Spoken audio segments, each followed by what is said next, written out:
Great resume with Gary Kubiak in his 7th season as the Houston Texans head coach. He's been there along with Rick Smith. They've done a marvelous job. Mike Munchak took the place of Jeff Fisher here in Nashville to coach the Tennessee Titans in his 2nd season. They were 9-7 a year ago. We've had the flip of the coin. The Texans have won, so they will receive the ball to begin things. Rob Baronis will be kicking off for Tennessee. And deep back for the Texans will be rookie Keyshawn Martin. He is out of Michigan State, and he can fly.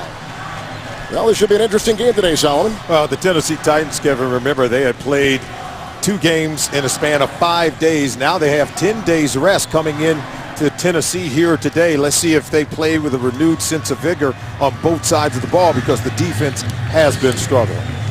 Tennessee's coming off a loss at Jacksonville last week, 24-19. The Houston Texans won in overtime 10 days ago, 34-31. So they come in with the best record in the AFC. The Texans and the Titans, and away we go from Nashville out of the end zone with the touchback.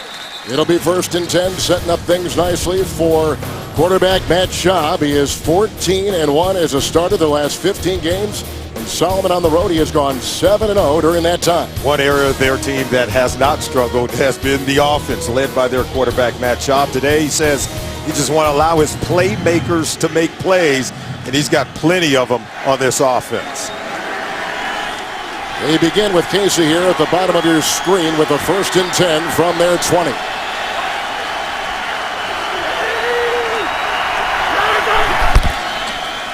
The fake to Foster, the block by Brown. He feeds off to Owen Daniels. Blockers ahead. The catch and run for 13 yards. He's up to the 33. McCourty was there. Verner was there with the stop. Remember, Gary Kubiak is, I think, one of the premier play callers in the NFL. Knows how to keep a defense off balance. They come out with a sort of tight end screen where they allow Daniels to get behind blockers. Myers and Harris. Harris starting today at that right tackle position. It's good at getting out in front. That's right. They've got some injuries on that right side. Here's a 1st and 10. They do this a lot, and Schaub is great at it. Here comes Casey. There goes the throw. Walter makes the grab. Verner ushers him out of bounds. Gain of 4. He's up to the 38-yard line. Right tackle Ryan Harris starting for the injured Derek Newton. Harris played the majority of the Lions game. After Newton was injured, a lot of rotation on that right side today. And wide receiver Andre Johnson is the AFC Player of the Month after a historic 461 combined receiving yards over the last 2 games. In the game is 4 sets, 2nd down and 6.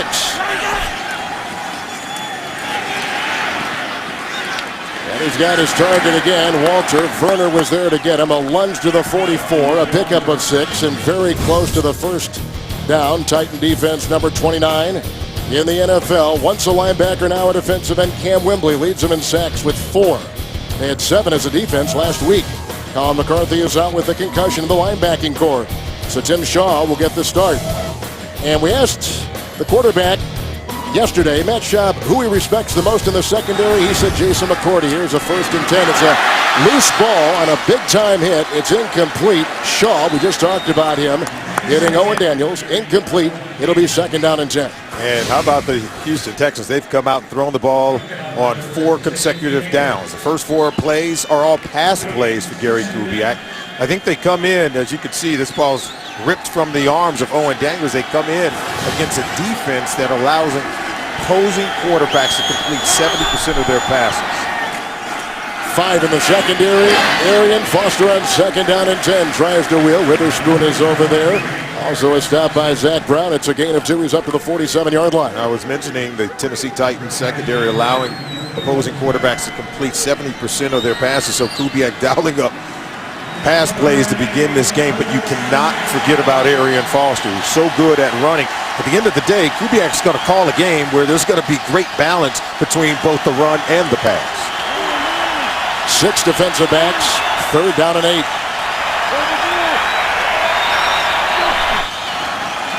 Flag is down.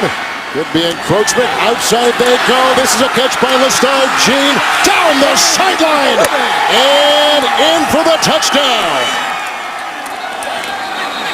54 yards as it stands. A flag is at the 47. It appeared to be against the Tennessee Titans. Defense number 91. This penalty is declined. We told you this secondary for the Titans are giving up a ton of big plays. Look over to the left side. Great throw by Schaub. It's a coverage beater. And you can see the poor angle taken. I think that was the safety. Look at this. He's working against Werner. Werner turns him over, and then you see that just a poor angle. And Gene just catches it, turns and runs, torches the secondary for a touchdown. I think it was Griffin on the play who took the poor angle. Gene is a second-year player out of Florida Atlantic. Graham knocks it through, a quick 7-0. His first career touchdown is one to remember. Schaub to Gene, 54 yards, the catch and run. Texans on top. Lestar Gene was a walk-on at Florida Atlantic. He was undrafted in the NFL. He's only had 3 catches until today, but his fourth one to remember. A gallop of 54 yards, a touchdown, and it is 7-0 Houston. Raynaud will return it for the Titans, and he digs his way with the tackle made by Nading out at the 22-yard line on a 21-yard return. Let's go back and take a look at the touchdown. This is just a poor angle by a veteran Pro Bowl safety and Michael Griffin. As we go ahead and let it roll, you're going to see Schaub whip it out to his left over to the wide receiver Lestar Gene, and then watch as Griffin comes over the top. Freeze it right there. See, he's got to come over the top, what we call the upfield shoulder, and that would take him on a perfect angle to either bat the ball down and make a tackle. He comes underneath. He opens the door for Gene to race for a 54-yard touchdown. And he's a veteran player, but takes a poor angle and gives up big plays. Gene's got a motor, doesn't he? He was racing down that sideline. First down and 10, Locker. Chris Johnson. Flag was thrown. There was a Cody tackle. It is a gain of 2. Now the flag was picked up. He's out to the 24. Here's the second-year quarterback, and he was the 8th overall selection a year ago. Jake Locker of the Titans. What did Jake Locker tell us? All he has to do is listen to his feet. He said, my feet will tell me whether to run or pass. Something tells me against this Texans defense, he's going to have to do a lot of both. He's got a new offensive coordinator today. Tom Moore has joined the staff this week. Second down, long 7. Play action by Locker with good time. And looking for Crook, the tight end. Great catch. Danielle Manning was there. The gain to the 50, a 25-yard pickup and a Tennessee Titan first down. Now, they don't know what to expect. Remember, Dowell Loggins is the new offense coordinator, so they're coming out with a variety of plays. Nice route being run right there. And look at him just go right over the top. Does Cook over the top of Danielle Manning. And remember, Cook has started over the middle of the field, but he broke it back off. And so when you're preparing for an offense coordinator who has never called plays in a game, as a defense, you don't know what to expect. Yeah, nothing on tape, is it? Right. First down and 10. Chris Johnson. Big hole up the middle. Dancing free and in the secondary. Knocked out of bounds on the play by Kareem Jackson. He gallops for 27. He's down to the Texan 23. Kevin, now that they've gone back to this zone one-cut running style, something that has made Chris Johnson so good throughout his career, he's become more consistent over the last 5 weeks, averaging 128 rush yards per game over their last 5 games. And we're getting more runs like this from Chris Johnson, who has, I think, shown that his patience has paid off as he's taken his game to another level. That's the starting right tackle, David Stewart, down, and an injury timeout. Injury timeout, the right tackle, Dave Stewart, is down. And, boy, that cart got out on that field in a hurry. They put the boot on the leg, and they knew instantaneously that there is an issue there. It looks like it's the bottom portion and could be broken. Let's watch it and see if we can see the injury. 76. Yeah, he's the right tackle. And watch, see that lower leg right down there? You get some trash on the back of those legs. This is where offensive linemen are really exposed, and I'm not so sure there's much you can do about it because, remember, they're trying to block downfield, and people are falling all around their legs, and he gets rolled on the back of that right leg, and that doesn't look good at all. Then the starting right tackle since 2006, so they'll wheel him off. And out there now, Mike Otto. He is a veteran of 5 years out of Purdue. But a change for an offense that has moved well. They had a 25-yard pass to the tight end, a 27-yard run by this guy, Chris Johnson. Here is a 1st and 10 wrapped up and brought down on the play by Tim Dobbins. No gain. J.J. Watt might be the NFL's Defensive Player of the Year. He's been that good. Even some MVP talk. Sean Cody is back. As you take a look now at that Michael Roos, who's playing that left tackle. And he'll be starting today, and against J.J. Watt, that'll be tough. Chris Johnson, the NFL's number 6 rusher coming into today, had 144 against this team when they last played in Houston, 2nd down and 10. Blocker, Chris Johnson, and chasing him down is Sharpton. That is a gain of 5, and he's down to the 20-yard line. J.J. Watt, who started his college career at Central Michigan as a tight end, went to Wisconsin. The rest is history. A lot of changes. Merciless will be the outside linebacker today. Rude starts in the middle. Jonathan Joseph is out. His replacement, Alan Ball, is out. Bryce McCain will start at that cornerback. You see the secondary for the Texans. 3rd down and 5. Watt digging in. Blocker. And going to the end zone. Incomplete for Kenny Britt.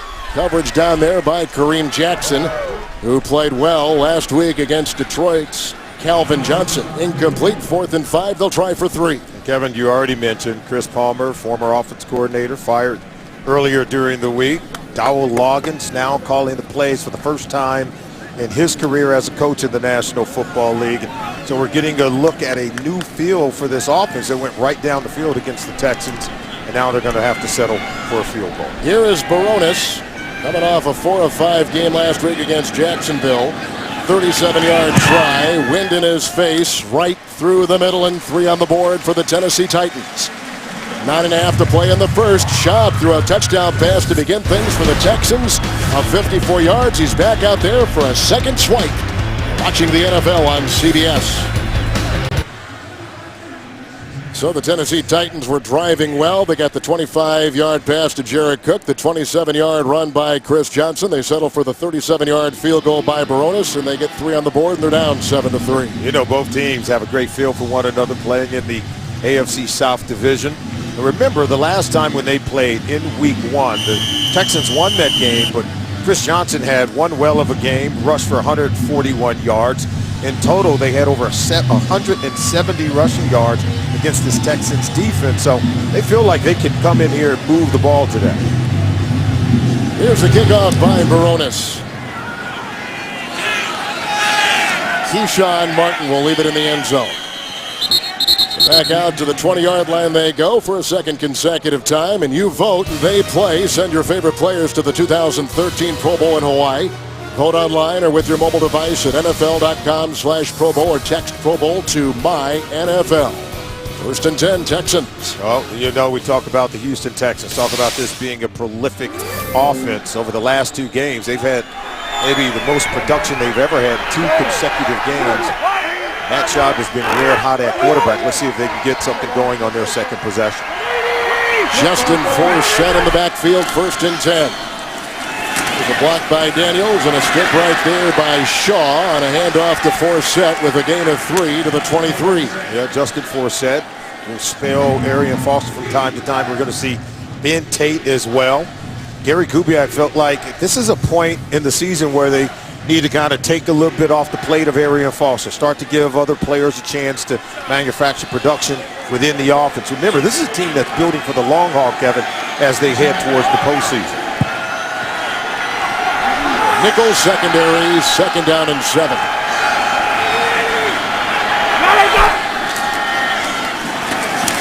Forsett. Nice hole, hitting the secondary by Robert Johnson.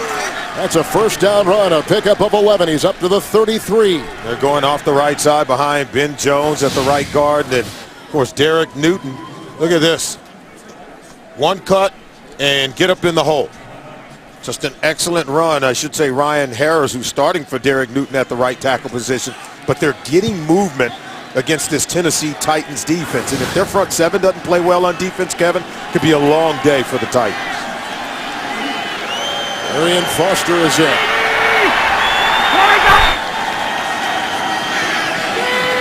First and 10, Foster.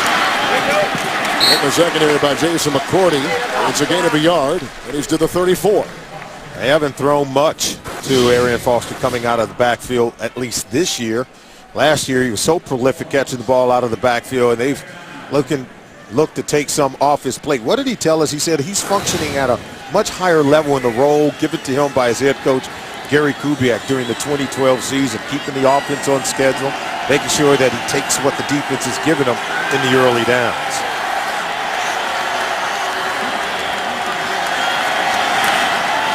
On second down and 11, the block by Brown, the left tackle. And it's incomplete. They were looking for the wide receiver, and that was Kevin Walter downfield. And there was coverage down there. McCourty was in the vicinity, as was Griffin. Incomplete pass. It'll be 3rd and 8. I watched this pass. I thought McCourty had a chance to come away with an interception. He'll undercut the route by Walter. Look, once he gets in there, he wasn't able to get to the ball. He did grab that hand of Walters. Watch him grab the left hand. See that arm right there? That's why he was claiming pass interference. It's a sleight of hand move the officials didn't see. 6 defensive backs, 3rd down and 8. Schaub, and he's got Daniels, who's brought down on the play by Brown. It's a pickup of 10. It's a 1st down. Spot him at the 44.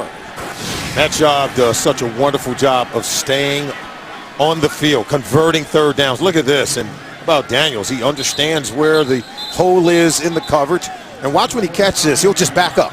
And that's what allows him to get the 1st down. He knew he didn't have a lot of time to turn and run. He just backed his way into a 1st down. This is Forsett back in the game on 1st down and 10, and brought down by Tim Shaw. Gain of 6 on the play to the 50-yard line. The one thing that I think marks this offense is the balance between run and pass for the Texans. They do such a wonderful job of keeping defenses off balance, and that does Gary Kubiak. You see that play call sheet?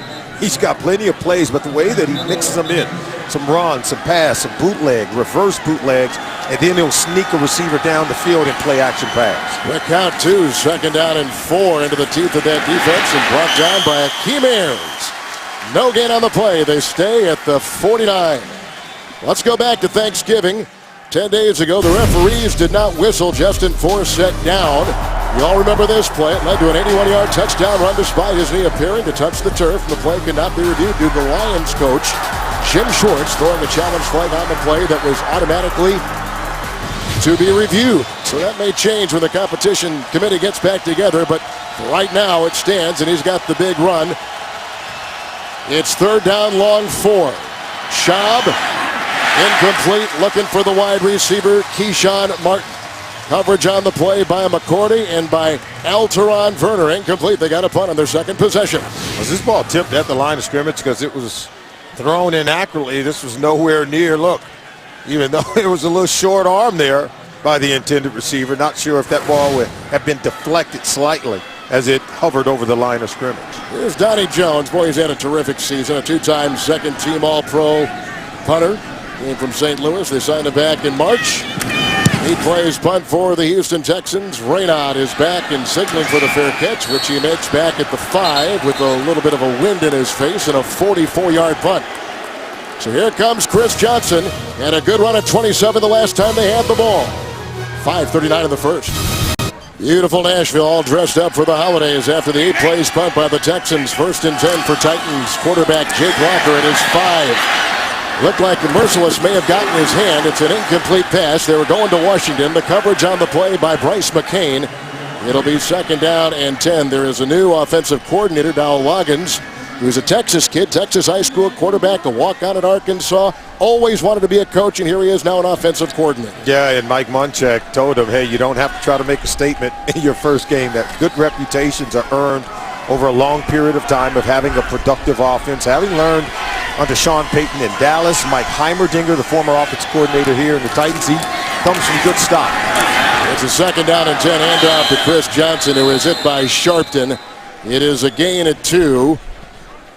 So it'll be 3rd down and 8 coming up. And Mike Munchak feels that his new offense coordinator, Dowell Loggins, has a good feel for the game. He said he already knows our players, and what we hope he'll do is tailor the offense to the talents of our football team. And I think it starts with simplifying the passing game for quarterbacks and wide receivers, where they're not reading coverages as they're releasing down the field. And you're already seeing this offense go right down the field on that very first possession. So the ability to simplify it and allow the playmakers to make plays. Texans with 6 in the secondary. 3rd down and 8 for Walker. And is McCain able to vacuum it in after it looked like maybe Brandon Harris had touched the ball? They call it incomplete. McCain will dispute it. Nonetheless, 3 and out for the Tennessee Titans. This is the play this defense has been looking for over the last 2 weeks. Everybody knows this defense has struggled. They've given up pass plays. That ball is almost caught by Bryce McCain, but it does hit the ground. They've given up 6 touchdown passes in their last 2 ball games against Jacksonville and then against Detroit, but they haven't come away with any interceptions after allowing so many big plays. That's a good point. Plus, it's the #1 3rd down defense in the NFL. Absolutely, and the ability to create turnovers is what they're looking for. Brett Kern to punt. Keyshawn Martin, nice catch. At the 30-yard line, here he goes. Looking for a block, he gets a couple, and he's off to the races. Chased by Shaw. Flag is down at the 32 as we have him scurrying all over the field. Well, we've got 4:28 to play here in the first quarter from Nashville. Tony Correnti is our official, our referee today here in Tennessee. Well, he ran a long way not to gain many yards. The more you run sideways, flag's going to be thrown. During the return of the kick, illegal block in the back. Receiving team number 26. 10-yard penalty. First. All right, here comes another possession for the Texans and their great, terrific wide receiver, Andre Johnson. Nice 70-yard punt by Kern. He flipped the field, and so now they'll begin at 1st down and 10 from the 25. Out of the backfield area, and Foster on the move with a couple of tight ends. Schaub. That's the fuck he must have been. They were going for Casey. Incomplete. 2nd down and 10. Yeah, Matt Schaub throwing it incomplete, but boy, he's gotten off to a great start in this game, Kevin. The ability to mix in the run and the pass, dumping him one off to Owen Daniels, then over to Kevin Walter. Then how about Lestar Jean on a 54-yard catch and run to torch this Titans secondary. If this secondary doesn't get better, if they can't put pressure on Schaub, he could end up with some huge numbers like what we saw 2 weeks ago against Jacksonville. 2nd down and 10. What tempo? Andre Johnson brought down by McCourty. The catch and run of 15 to the 40-yard line. A 1st down for the Texans. And it helps to have a really good wide receiver, one of the greats, in Andre Johnson. Plenty of protection. Look at that ball. It's thrown right where Johnson can get the catch and run. Nice right in front of Jason McCourty. Able to catch and then get a few extra yards afterwards. 94 straight games with a reception for Andre Johnson. He's the number 6 receiver in the NFL. 1st and 10, Arian Foster stood up and brought down on the play. Good play and good tackle by Zach Brown. He's a rookie and a 2nd-round pick out of North Carolina with a gain of 1 to the 41. You can see what Andre Johnson has done the last 2 weeks. It's the best 2-game span by any wide receiver in the history of the National Football League. 461 yards receiving in games against Jacksonville and Detroit. And Schaub, he put up 527 passing yards and 5 touchdowns in those 2 games. Here's a 2nd down and 9. That was almost picked off. They were going for Daniels, and it was almost picked off by Jordan Babineau. We're picked off right now by New York and James. Oh, the Patriots getting it done. Well, 5 straight games with a rushing touchdown. Stephen Ridley goes in. New England takes a 7-0 lead. Remember, with a victory, New England will win the AFC East. All right, boom, that they can do. Let's take it back to Kevin and Solomon. That's the story for the Patriots in the East. With the win today, the Houston Texans will secure a playoff, or if they tie, but they cannot clinch the division with a win. How about that for the 2nd consecutive season? This one-time expansion team has come a long way, Kevin. 3rd and 9. Andre Johnson slipping on the turf, shy of the 1st. Gain of 3. They go to the 43. They got a punt again. Oh, Andre Johnson knows had he kept his footing, would have had a chance to split the defense, create a 1st down. Of course, the defense was bearing down on him. And now the Houston Texans are forced to punt on their last 2 possessions after scoring on their first one of the game. Donnie Jones on the left. Moments ago you saw Raynaud on the right. Ooh. Cordy got in there and just about got a hand on it. This is going to land at the 5. Great English. He'll pick it up, and why not? He gets out to the 10. Nice play. Looked like Rock Carmichael was among a couple down there with the stop. 51-yard punt. We're in the first 2:34. We're in Music City, USA here in Nashville, Tennessee with Solomon Wilcots, Kevin Harlan. On the 10-yard line, 1st and 10 for Tennessee. We just found out that the big right tackle, Stewart, fractured his leg, gone for the game. Otto continues to take his place. And now they take on a Houston Texans defense, Kevin, who has struggled over the last 2 weeks. And we can talk about the many reasons why they have struggled. I think we need to talk about it a little bit because they've played 10 quarters of football during the span of 5 days. Locker 1st and 10. Good block by Chris Johnson. Up ahead it goes for the rookie, Kendall Wright. It's incomplete. Nice coverage on the play by Brandon Harris. Just called up, playing in the nickel. Remember, this is a defense over the last 2 games that have given up 68 points, 791 passing yards, and 6 touchdown passes under Wade Phillips. Remember, this is an aggressive defense. They play a lot of man-to-man coverage, Kevin. 95% of the time, they're in man coverage. And so they can win 65 plays out of a 70-play game, but in those 5 plays, they're usually explosive plays that they have allowed over the last 2 weeks, and those numbers are inflated. So I think they need to play a little bit more zone to give some of these defensive backs a little bit of rest. Going into a dime, it's incomplete on 2nd and 10. They were going on the play for Kenny Britt. There was a big-time hit put on there. Well-timed, it looked like, by Kareem Jackson. Incomplete pass. And this is more of what they want to do. Play from off, where Kareem Jackson can see the quarterback. He can still see the wide receiver, knifes in, and is able to make a play. When you go press, man-to-man coverage, sooner or later, you're going to give up plays in this league with the way the rules are designed. And I think that's the adjustment made by Wade Phillips today. And you can see defensive back coach Vance Joseph also, in terms of their play scheme for today, allow the secondary to play with their vision on the quarterback while seeing the receivers as well. Still into 6 defensive backs. 3rd and 10, Locker. That was deflected. Beautiful play right there by Glover Quinn. 3 and out. They got a punt again. Do the Tennessee Titans for the 2nd consecutive time. So you can see playing a little bit more zone coverage as well. He's actually, Quinn's in man coverage matched up against Cook. See, he was in man coverage, but he got his eyes back in to the quarterback. By getting your vision on the quarterback, it allows you to make more plays on the football, Kevin. Well, they moved Quinn, of course, to strong safety last season after 28 starts at cornerback, and he has done a nice job there. Last punt went 70 yards by Kern. Deep back inside his own 40 is wide receiver and single safety, Keyshawn Martin. Another nice one to the 38. Looking up into that bright Tennessee sun. Martin on the move with the punter to beat. Trying to hurdle him, and out of bounds he goes. On the chalk, Kern the tackle. Good looking return. All the way to the 20-yard line, a return of 37 yards. This offense is so good, and then, of course, they get the special teams going to set up their quarterback Matt Chop. We're going to show you on the eye visit just how they do it. Little play action fake here that draw the linebackers up to the line of scrimmage, and then they get receivers out to the 2nd level. This is Owen Daniels. Look how he's able to sneak right past the secondary. The play action pass is set up because they run the ball so well, and then they hit you with that play action pass where deadly accuracy from Matt Chop creates big plays. 1st and 10, Arian Foster.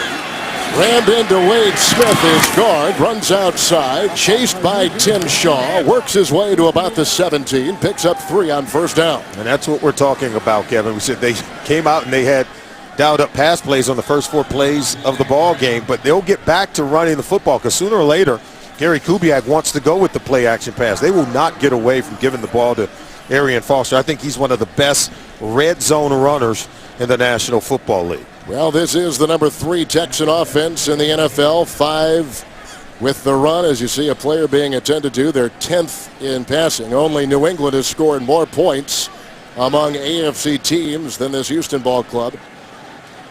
And it's the left tackle, I'm told. That is it. Dwayne Brown is the one they're looking at right now. We've had one tackle on the other side of Tennessee break a leg. We got this guy now who's hobbling off. He, by the way, has played absolutely terrific football. He has only allowed 1 sack all season after signing that big-time extension in the offseason to stay with the Texans. He's at that left tackle position. That's the coveted position that protects the blind side of the quarterback, Matt Schaub. And this is a team that, remember, they came out of that Chicago Bear game beat up. And everyone said it. They said that it was a war of attrition. That was a 13-6 hard-fought football game on Monday night back on Week 9. And that's why Week 10 and 11, you saw this team maybe not quite perform as well. They've been banged up, and they're rotating players on the offensive line. They're rotating players at the linebacker position. Kubiak's trying to give his guys as much rest as possible. Brandon Brooks now playing that right guard. Andrew Gardner, the 6'6" new left tackle. 2nd down and 7. Good fake by Schaub. Looking in the end zone. Daniels on the move. Afalava was there with the coverage among many for the Tennessee Titans. Looking for Daniels, 3rd and 7. And watch the play action fake here. Watch the linebackers all bite up, and then you expect it to get open at the second level. Just missed it by a hair as they were able to get behind the middle linebacker, Shaw.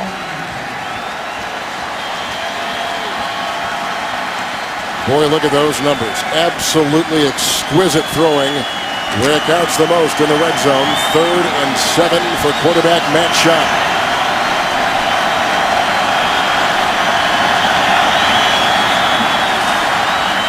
Outside, Arian Foster. Hit once. That was by Alteron Verner. And then out of bounds, losing his balance. Picks up 6. Very close to the first down on that 3rd and 7. Shy, as you can see, perhaps by about a yard, maybe a little bit less. You're so good, Kevin. Watch him make the first 2 unblocked defenders miss. He's trying to get to that first down. Look, he made 1 miss. And now watch him take care of the second one, Griffin. And then it's that foot stepping out of bounds before he hit the first down marker. But great effort there by Arian Foster. I'll tell you what, Solomon, they use him a lot. He's got the most carries of any running back in the NFL, 269 coming into today. Kubiak wants a timeout. See him top of the screen, ran all the way down the sideline and got the timeout. You think he wants to take a look and see if they picked up that first down? Well, they might. 4th and 1, a break in Nashville, 1:04 in the first. Still waiting on the injured report on Dwayne Brown, an all-pro, second team a year ago. Here's a 4th and 1 after the timeout. Arian Foster. Oh, there's a nice block by the replacement for Brown. That was Andrew Gardner, all 6'6" of them. He picks up 6. And with him leading, they got a 1st and goal down to the 5-yard line of Tennessee. Kubiak called the timeout. He wanted to make sure they were in the right position to try to get this play and create a first down on 4th and 1. Flip it out to Arian Foster. He does the rest, Kevin. He's real good at, I think, maintaining balance upon contact, creating yards after contact. Kubiak's got a bevy of weapons on this offense. We've already seen Lestar Jean, and of course going along with Andre Johnson and Owen Daniels and Arian Foster. He's got players. 2nd and goal at the 5. Make it 1st and goal, and that is a touchdown, and it's caught by Casey of 5 yards. A 1st and goal at the 5, and Casey catches it, and just like that, a 2nd touchdown pass for quarterback Matt Schaub. Oh, they make it look easy. And you can see he slips out of the backfield. He lined up on the opposite side of the line of scrimmage. They start motion one way, and all they do is slip him behind the line of scrimmage to sneak him out into the end zone. Defense never even saw him until they were outflanked. So Schaub has now thrown touchdown passes number 20 and 21. A 54-yarder to begin things with Lestar Jean. And a 5-yarder, very easy one right there for Casey. The extra point is up and in. Casey will get his first touchdown reception today. They converted that 4th and 1, which was huge. And Kevin, we talk about the play action fake. Watch all the motion going here, but see, here's Casey. He'll sneak behind the line of scrimmage, and the end man on the line of scrimmage has to have him. But watch with the hard run fake, everyone gets sucked going one way, and by the time they realize it, he gets past the end man on the line of scrimmage, and you'll never stop that play unless you're patient to sit backside of the run fake. Just a well-designed play by Kubiak. How about this? You know, you take a look at this Houston ball club, and you can see all those points given up by Mike Munchak's Tennessee Titan defense.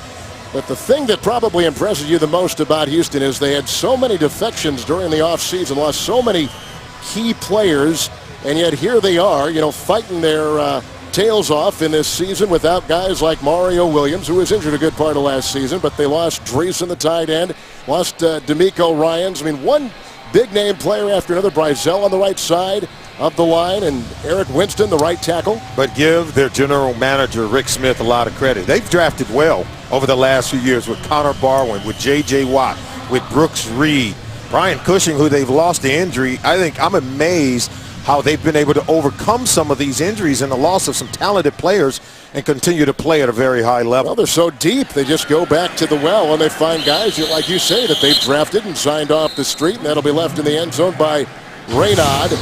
And so out to the 20-yard line they go. So there you see the Houston Texans. And Baltimore right in back of them. They play to the Ravens Pittsburgh later today. So a win today, and Houston is in the playoffs. A win or a tie, they are in the playoffs. And how about the Houston Texans? They've got New England next week, and then in 2 of their last 3 games to close out the regular season, they've got to play Andrew Luck and the Indianapolis Colts. So it'll be a fight to the finish in the AFC South. Houston hoping to put this thing away early. Locker is only 2 of 8. Here's a 1st and 10, and that's bobbled and dropped by tight end to rookie Taylor Thompson. He's a 5th-round pick out of SMU. Incomplete, 2nd down and 10. So the tight end could not lasso that in. And coming up now for the Texans, a big one Monday night in Foxborough against the Patriots. And look at that. You got the New England Patriots on the road, and then the upstart Indianapolis Colts with their rookie quarterback, Andrew Luck. They've played phenomenally well. And so the Texans, they still have their work cut out. As tough as it's been for them for the last 3 weeks to still have to finish off the season with that kind of schedule, boy, it tells you a lot about the NFL. 2nd and 10, Chris Johnson wrapped up on the play by rookie Jared Crick out of Nebraska. Gain of 4 on the play. That's going to take us to the conclusion of the first quarter. Schaub has thrown a couple of touchdown passes, a catch and run of 54 by Gene. In stride, Casey a 5-yard touchdown run, and it is after the throw by Schaub. 14-3, the Texans at the end of 1. 2 touchdown passes by Schaub. A month ago, the Tennessee owner Bud Adams, following a loss of 51-20 to the Chicago Bears, said the Titans were grossly outcoached, put everybody on alert. 3rd down and 6 right here as we start the second quarter. Locker. And that is caught and grabbed by Jared Cook on the play. Danielle Manning among a couple that are there along with Quinn. Gain of 7. And he's up to the 30 and a 1st down. You know, Bud Adams, he keeps a watchful eye on his football team. And you mentioned, he said they were grossly outcoached. He also said they were outplayed. He says everyone will be under evaluation. He put everyone on notice. The coaches and the players said this is what we're looking at over the last 5 weeks. And even Mike Munchak, he admitted that, hey, we're all under evaluation. They make the change at the offense coordinator position. Something tells me there'll be even more changes to come. Chris Johnson on 1st and 10. J.J. Watt got him and drove him back a yard to the 30-yard line. Well, this is a team that has lost 3 of their last 4 games. Mike Munchak felt like last week they had opportunities to score more points. That's why they made the change the coordinator position, Kevin. They were forced to settle for 5 Rob Baronis field goals. Felt like they could have finished off more drives, and so they make the change at the offense coordinator position, and they hope it will help their young quarterback, Jake Locker, to make more plays. See if he can get that done here today. 2nd down, 12, and there is too much pressure up the middle, looking for Chris Johnson, incomplete. It'll be 3rd down and 12. Well, they're looking for a little patience here, too, because they've got a lot of young players on this Tennessee ball club. Well, right now, whatever Dowell Loggins is doing, it's not working, Kevin, because Locker's begun the game 3 of 11 for 37 yards passing. And I think you've got to start with something. You've got to start with getting Chris Johnson off to a good start. 141 yards rushing the last time they played these Houston Texans. He's only had 6 carries so far in the game. Get the run game going to help your young quarterback. 6 defensive backs, 3rd and 12. Walker with his progressions underneath and behind the tight end Cook, and he was covered with a nice hit on the play by Tim Dobbins, who didn't play last week in Detroit with an injured shoulder. See, another thing that I think they need to do is get Locker out of the pocket. See, now he's playing from the pocket. He's trying to go through his progression. That ball was poorly thrown behind the intended receiver, or I should say tight end, Jared Cook, who takes a lick on that play. I think you've got to just be more creative with the talent you have. You talk about tailoring the offense and the plays to your talent. Jake Locker is athletic. Get him out on the move away from the tendency of this defensive line to bat down balls. 3rd consecutive punt for the Tennessee Titans, and deep back they've got rookie Keyshawn Martin. And he'll let it go out of bounds.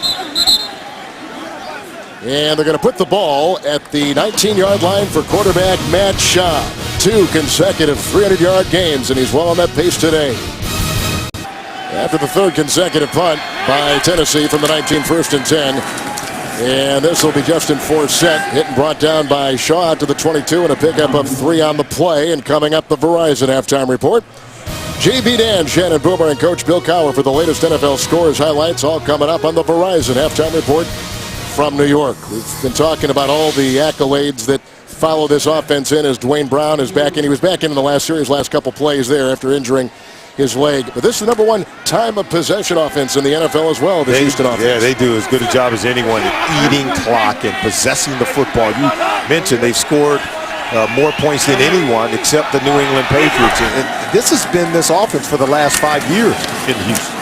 This is Forsett on 2nd down and 7. It is a gain of 3. Akeem Ayers was there. Flag has been thrown. We've got Ben Tate, who's also been activated today. He's been out for the last month with an injury. We expect to see some of him, although we talked to Gary Kubiak yesterday. Say, what are you going to do? You got Forsett playing so well. That's right. Here comes Tate. Foster's in right now. I mean, you got an embarrassment of riches back there. And we said coming in they were going to use all of these running backs. They were at a point in the season where they need to take some of the load off the plate of Arian Foster, start to get Ben Tate into the rotation, and Forsett has earned the right to carry the football a little bit more. 3rd down, 4. Broken up beautifully on the play by Alteron Werner. They were going on that pass for Andre Johnson. 3 and out. Houston's got a punt. Well, this is a secondary that has struggled, Kevin, but watch this play by Werner. See, he stays on the upfield shoulder. Stay there, then knife underneath at the right time while holding on to the receiver with the other hand. That's a good pro move. Excellent tight coverage and how to work in close confines. Raynaud is back awaiting the Donnie Jones punt.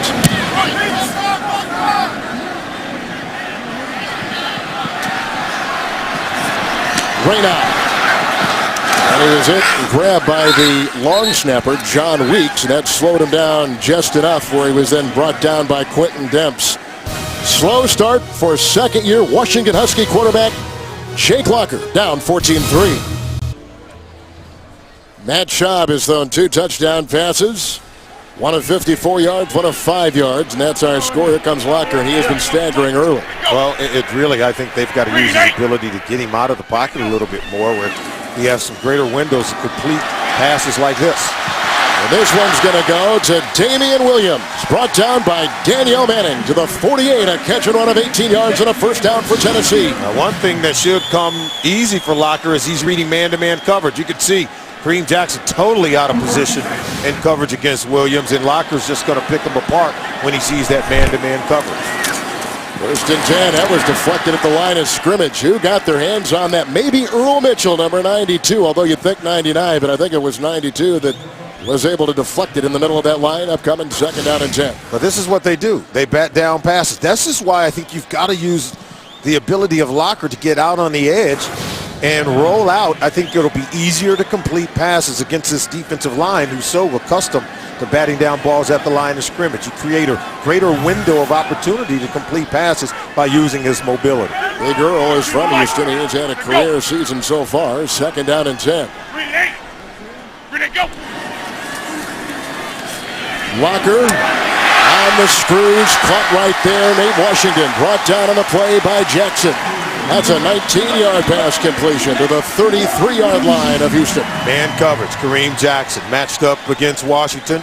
Easy throw, but look at the space. Look at the separation Washington gets against Jackson. Coming right over the middle of the field. Look, that's an easy throw. They cleared out the middle for Washington to come over, and Jackson's got to tighten up the coverage. This is why I believe the secondary has to play a little bit more zone coverage. 1st and 10, Chris Johnson. Earl Mitchell had him. Fumble on the play. It's recovered on the play by Antonio Smith. Off to the races. They say he was down. I think it was J.J. Watt who caused the hit on Chris Johnson and caused that ball to come out. I want to see big Antonio take it to the house. Way he runs the ball, but a turnover right there for the Tennessee Titans. This is a defense chock full of playmakers. There's Watt right there. Let's see what he does. Look at this. Look at Watt. And there, I think, who's that? Yeah, that's J.J. Watt coming in, knocking the ball out. And he was down. Yeah, he was down. But don't throw the flag. Look at that. Ball's out. Let's see. Yeah, that's tough. Well, I tell you what, now seeing it in slow motion. Well, why? Yeah. He was never down. Yeah, I agree. Antonio Smith was never down. They've ruled him down. They should not have.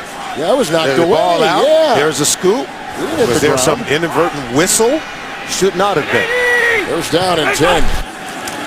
And here is the handoff, and here comes Tate. Shaw will bring him down with the run out there on first down of 7 yards to the 44. By the way, just wrapping up Chris Johnson, that is his 4th fumble lost, his 5th fumble on the season. That is the most of any running back in the NFL. And J.J. Watt just continues to be an impact player for this this Houston Texans defense. You talked about the 5 fumbles. J.J. Watt, he's approaching MVP type status. That was an inadvertent whistle on that turnover right there. Here is a 2nd down and 3. And Tate with a flag thrown, squirming free, and finally brought down at about the 47-yard line and a pickup of 9 yards. Offense, number 60. 10-yard penalty. Repeat, 2nd down. It's going to go on Jones, the guard. Ben Jones, a rookie out of Georgia. Boy, didn't they play well yesterday against Alabama in that SEC championship game. Like we said, they're rotating the right side of that line after losing Brizell, along with Eric Winston, the right tackle. They've had injuries to the right side, so a lot of guys seeing time on the right side of their offensive line. Absolutely. Andrew Gartner's a guy that's also rotating. They're giving guys some rest. Remember, they came out of that Bears game. They said they were pretty much banged up. Then they played 10 quarters of football in a span of 5 days. 2nd, 13, Andre Johnson. And McCourty was there to get him. It's a pickup on the play of 6 as we pick up New York and James. Boomer, a familiar ring to this duo. Well, it's Brady to Welker. Welker already 9 catches on the day. Here's number 9. Tom Brady, 44 straight games with a TD pass. They're on top of the Dolphins, 14-3. Kevin and Solid. And of course, coming up next Monday, it's going to be that big showdown, the Houston Texans and the New England Patriots on Monday night. You know, that's going to be a fun one. We're going to get a lot of offense in that shootout. Kind of a preview, perhaps, of the AFC Championship game. It's 3rd down and 7.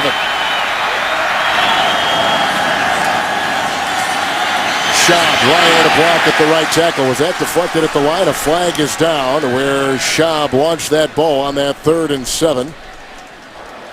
Holding, offense, number 68.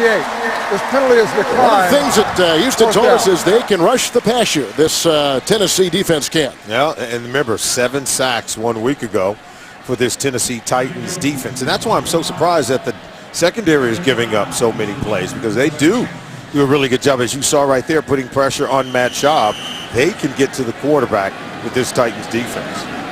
Donnie Jones is going to punt to Reyna. More than a third of his punts have been inside the 20. Fair caught at the 9. Another one inside the 20.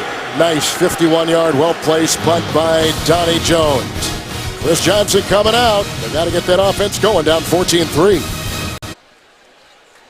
New offensive coordinator who's 32 years of age, and he's got his offense out there again. 1st and 10 from the 10 after the 3 and out by the Houston Texans. Locker, that's deflected at the line, intercepted on the play, picked off by Dobbins. Down to the 4. Interception, another deflection. These Texans are right in your grill. Kevin, if you're Darrell Loggins, you've got to get Locker and change his launch point. Get him out from behind the line of scrimmage against this Texan defense. They come in. You know they're going to tip passes at the line of scrimmage. Look at that right there. J.J. Watt and Cody. Both of them, tag team.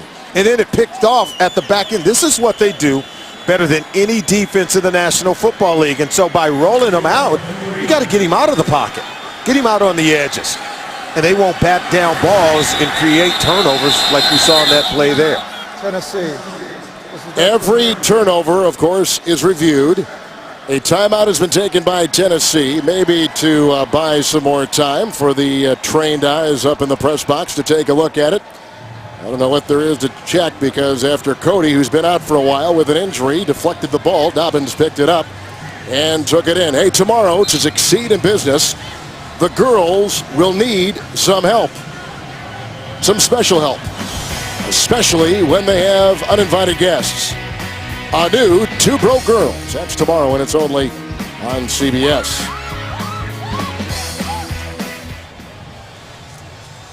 Jake Locker is struggling, Kevin. And I think by design, Dow Loggins, the new offense coordinator, in my mind, coming in against this defense, getting him out on the perimeter and will be able to complete passes. First and goal at the 3. And there's not a whole lot right there. There's no gain on the play. Foster. Yeah, and we said that Locker was struggling. Now 5 of 16 in the ball game. You can see overthrows, but all of these plays are coming with him throwing the ball from the same launch point. That is in the pocket from behind the line of scrimmage. You can see the inaccuracy thrown behind the intended receiver. And then you see the tip on the last pass attempt by Jake Locker. It was tipped at the line of scrimmage, then interception. The Titans have now turned it over on 2 straight offensive possessions. Chris Johnson a fumble. Here's Cody, who has the nice defensive play. Missed the last 3 games with rib and back injuries. Second down, goal at the 2. Arian Foster leads the NFL in touchdowns. He'll tack on one more. A 2-yard touchdown run by Arian Foster. How good is he inside the red zone? he does a good job, I think, of setting up that man on the line of scrimmage. That defender on the end of the line of scrimmage is, watch how he'll set him up, come here, and then bounce it out. And see, he's able to get outside and win on the edge. Good block also by Owen Daniels. 45th touchdown since the 2010 season, the most of any player in the NFL. Well, he comes in as the 3rd leading rusher today with over 1,000 yards. He's got 13 rushing touchdowns. He's got 2 receiving touchdowns. And he's got the most in the NFL, the extra point away and through from Shane Graham. Foster was there. An interception by Dobbins. A touchdown run by Foster. And the first place Texans are riding right through them. Arian Foster has a touchdown in 14 of his last 15 games. A terrific player. Talked to him yesterday at length. Very engaging and part of the success story of this Houston franchise and how they've moved and become one of the elite in the NFL. By the way, that score right there was the first time since week 1 the Titans have allowed a second quarter touchdown. Foster from 2. It's 21-3, AFC best Houston. And the ensuing kickoff by Graham Raynaud is deep end. It hit the crossbar. That's one of the complaints they've had about Graham. His kickoffs have not been very long, but he got off a doozy right there. Well, nobody knows the game like a quarterback. Break down all the NFL action on NFL Quarterback. NFL Monday Quarterback. That's tomorrow at 6:30 Eastern, only on CBS Sports Network, the 24-hour home of CBS Sports. 1st and 10 from the 20. And now this offense for the Titans has to get going. First, I think you start by cranking up Chris Johnson in the running game. And then, as we said so many times, you got to roll out a young quarterback to create throwing lanes. Chris Johnson held with not much there as he comes up the middle. Barrett Ruud was the guy that got a hand on him. It's a gain of 2 to the 22. Well, you make in-season changes, fire one offense coordinator, and look, the offense is struggling. See, last 4 possessions, 2 punts, and then 2 turnovers. Once on the fumble, and then the Jake Locker interception setting up the most recent touchdown for the Houston Texans. Dow Loggins. You know, he scripted those first few plays, and now you have to adjust on the fly by what the defense is giving you. It's tough. Second down, long 7. Kendall Wright with Roos out there leading the way, and a rude tackle for the Texans. They just signed him off the street. Barrett Ruud, 13-yard catch and run to the 35 and a first down. And what is this defense giving them? Blitz with man-to-man coverage. And so they go with the bubble screen to get the ball out of the hands of the quarterback quickly, create an easy throw for Jake Locker. I thought that was a well-designed play. The more man-to-man coverage you get, Kevin, take some shots down the field. Locker's got a really good arm. He can get it down the football field. 1st and 10. Here comes Watt. J.J. Watt. Who cares if you lose your head? Salute him and record a sack. That's number 15 all-time record for the Houston Texans. He's something else. Well, they wanted to go deep, but watch as he works his way to the quarterback. He goes through traffic, steps over his own man, and still finds his way to the quarterback. He joins the late Reggie White as the only player in NFL history with 15 sacks and 13 deflections in the same season. He's been ill this week, too. Didn't practice on Wednesday and Thursday. I love his approach. He says when he comes to a football game, he's not coming for a pillow fight. Second down at 16. The big pillows. Down he goes again. Antonio Smith He leads the way. Pull out your sword, Don Quixote. Loss of 9 on the play. They come at you from 18 different angles. Oh, we had a lot of fun talking with him last night. Antonio Smith. He's a good guy, isn't he? Huh? Oh, he's great. And he talked about that Bears game, how they took offense of all the conversation was being had about the Bears defense. They wanted to show everyone how good they are. Offset. Holding defense number 51. Easy now, you're on Holding Mike. offense number 60. By rule, these penalties will offset. Replay, second down. That's our friend Tony Careni. He's the one who had unfortunately, the obscenity that got out over the air a couple weeks ago in Indianapolis. Well, you can see the pass rush there. And look at Smith. That's just great effort. He gets past Otto, or I should say Ben Jones, the right guard, and works his way to the quarterback. Tremendous effort on the play. The thing about Antonio Smith, he's been the defensive captain for the last 3 years. Highly respected in that locker room. Second down, 16. Pocket crumbling again. Outside they go with a nice hit from Brandon Harris. The ball was grabbed by Damian Williams. It's a 6-yard gain to the 36. Who said this was a passing league? We got some defensive candidates for MVP. Look at Aldon Smith, 16.5 sacks coming into today. As you can see the numbers. Charles Peanut Tillman, 2 interceptions. He's forced 7 fumbles this season. That leads the National Football League. And, of course, the Houston Texans, J.J. Watt, 14.5 sacks coming into today. You talk about already have one. He already's got some batted balls as well. And those equate to interceptions and turnovers. 3rd and 10. Locker chased by Watt on the move. Needs the 45 for the first down. Gets a block on the play from Kendall Wright and races down to the Texans 49. Picks up 15 on the play and a first down. See, he can do this, Kevin. He can break down defenses. He's so athletic. He's got great mobility. And watch, J.J. Watt's going to get too far up the field, and then so he'll slip right underneath. And watch him run away from Watt. And I believe this is what you have to do, particularly against a defense like the Houston Texans that play a lot of man-to-man coverage. Once the receivers get down the field, their backs are turned to the quarterback. I think Locker can make some big plays using his legs. McLean is coming on that defensive line. J.J. going to take a break. First down and 10. Chris Johnson hit and brought down by Barrett Ruud, who started 9 games for the Titans a season ago. No gain on the play. They stay at the 49. I'm very surprised that we haven't seen one rollout play called by Dowell Loggins for Jake Locker against a defense that's known for getting hands up, obstructing the vision of quarterbacks playing in the pocket. And Locker's got the athleticism that we've already showed you. When you talk about tailoring plays to players' ability, I think that's one thing you have to do with Jake Locker. Second down long, 9.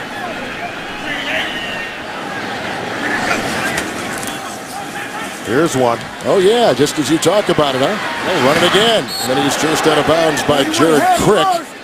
He is in the Nebraska top 10 all-time in sacks. That's a 3-yard gain. These linebackers and what they've had to do because of the injuries is something.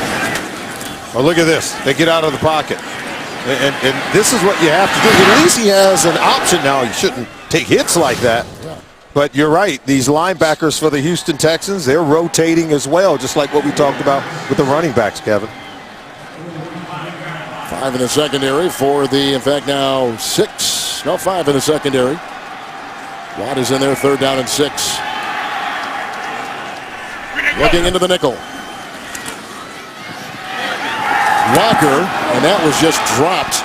The coverage by Rock Carmichael. The ball intended for the rookie out of Baylor, Kendall Wright. He was a record setter there with RG3. Incomplete pass. Flag is down. Illegal contact. Defense number 26. 5-yard penalty. Automatic first down. We began the telecast today talking about all these injuries. All right, with Brooks Reed out with a groin injury, so they got Merciless, who will start at the weak side linebacker for Connor Barwin. Barwin will shifting over now from the weak side to the strong side, filling in for the injured Reed. Sharpton again making the calls, taking the place of Brady James. A lot of moving parts on that defense. Lots of moving parts, and when you're without Jonathan Joseph, I think it renders your secondary even that much more vulnerable. 8th play of the drive, 1st and 10, Chris Johnson. Trying to pick and poke his way in there. Tim Dobbins had an interception a little bit earlier. He was the one that makes the stop right there. He's been starting at inside linebacker for Brian Cushing, who's out certainly. And We talked about Cushing, a season-ending torn ACL for the Texans in Week 5 against the Jets. That was a tough one. That was back in early October. Brooks Reed out indefinitely after a groin strain suffered last week against the Lions. Looked like he was shot on the play, and Wade Phillips has really had to move the chess pieces around the board. Green 8. Green 8, go. 2nd down and 6.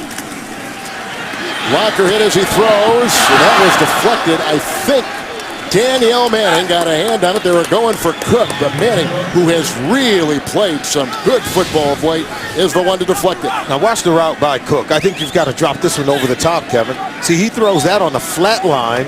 That allows Danielle Manning to come and bat it down. Now the pressure, of course, didn't allow him to step into it because J.J. Watt was nipping at the heels of Jake Locker. I think that's why the ball wasn't thrown maybe as accurately as Locker would have hoped, allowing Cook to maybe make a play on the ball.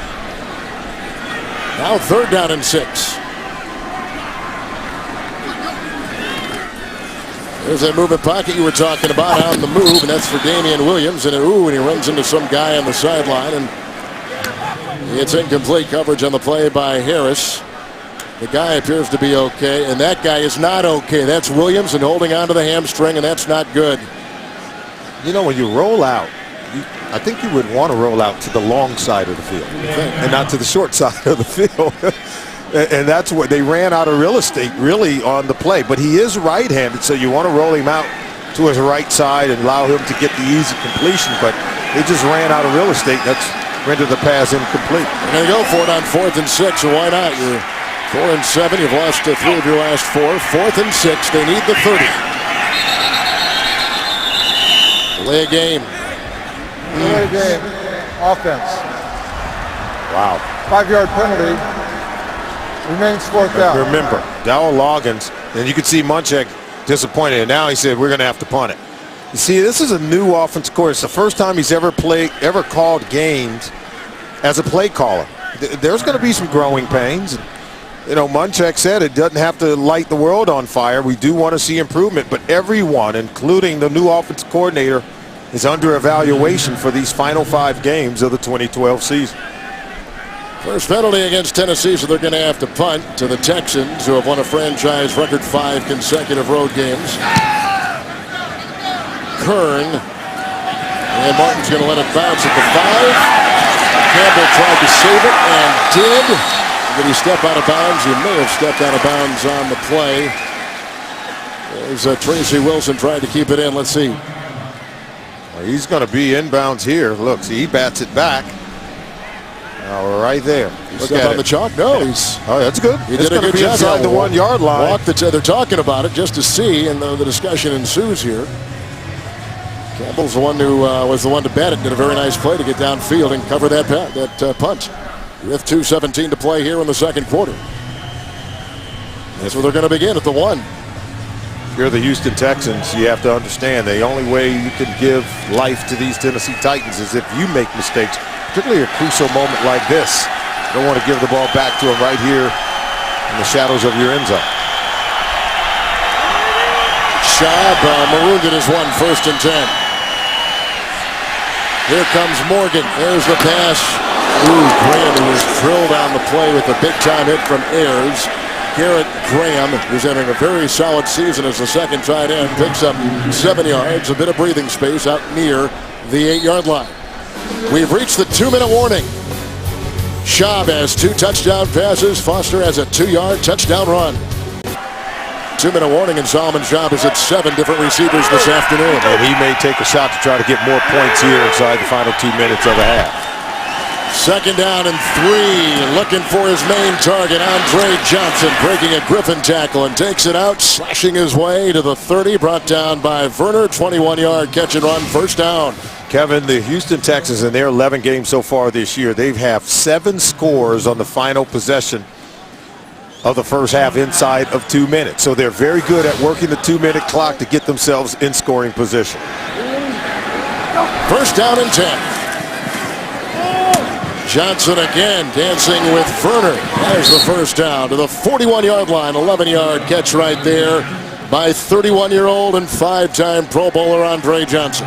He did a wonderful job of fighting to get the first down, but he was also trying to get out of bounds, and Alteron Werner, he couldn't keep him from making the catch, could not keep Johnson from creating a new set of downs, but he did keep him in bounds of course, they have to burn a timeout.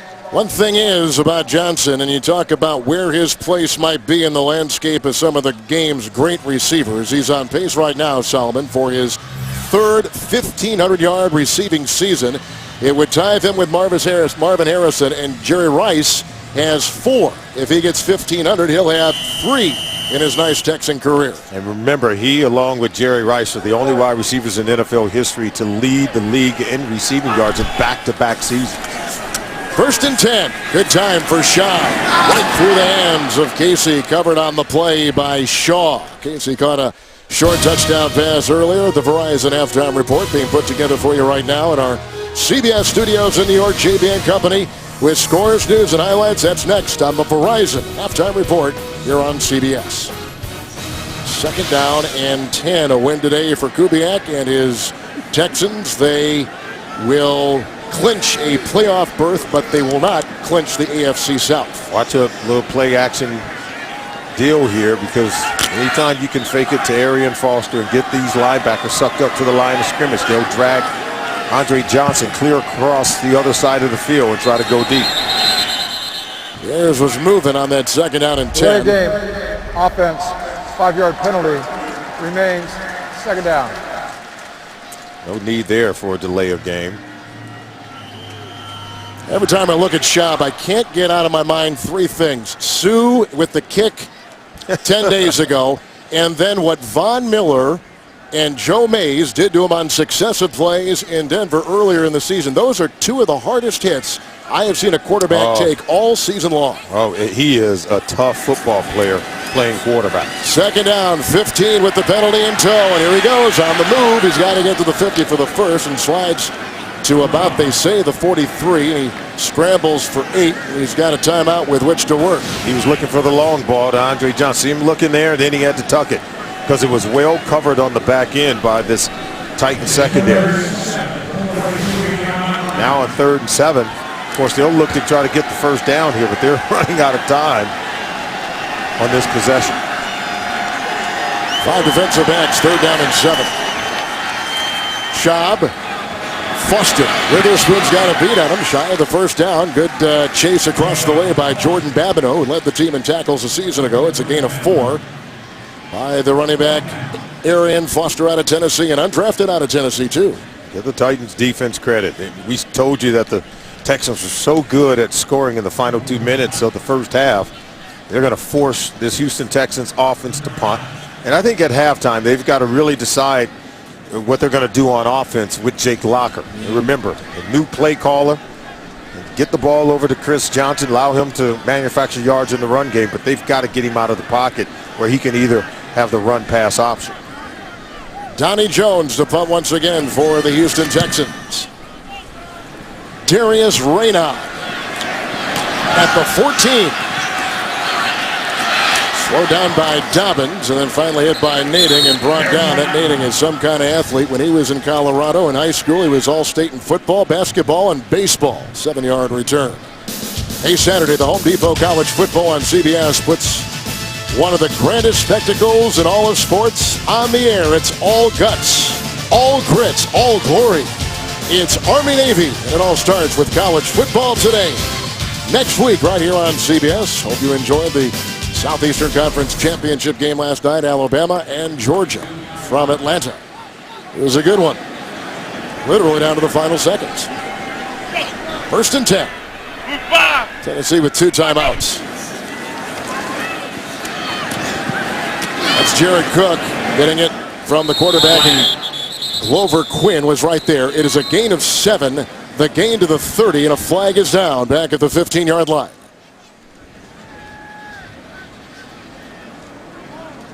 Illegal use of the hands, hands to the face, defense number 99. 5-yard penalty with an automatic first down. Watt. J.J. Watt, we told you he's that rare combination of talent and He's got a relentless motor, of course. You know, he's very active. He's very physical. You see him right there. See that? That's what they're going to call, look, hand to the face. See that head come up right there? Where they tell us, yeah, you see all the sacks, but his run defense is spectacular. And they're right. First down and 10, Locker. Pocket crumbles, and down he goes. Hit on the play and brought down by Merciless. Whitney Merciless, who led college football a season ago at Illinois with 16 sacks, brings him down. And watch Watt push the pocket, and Merciless will peel underneath. Look at the push there, and then see, he just comes right back. That's a combination of your tackle and ends working well together. Pressure in the face of the quarterback forces him to step up, and then Whitney Merciless, he just peels right back around and come away with the sack. That's his 4th sack in 5 games, and of course winning the Ted Hendricks Award for the Illini last year and setting a Big Ten record with 9 forced fumbles. He makes things happen on defense.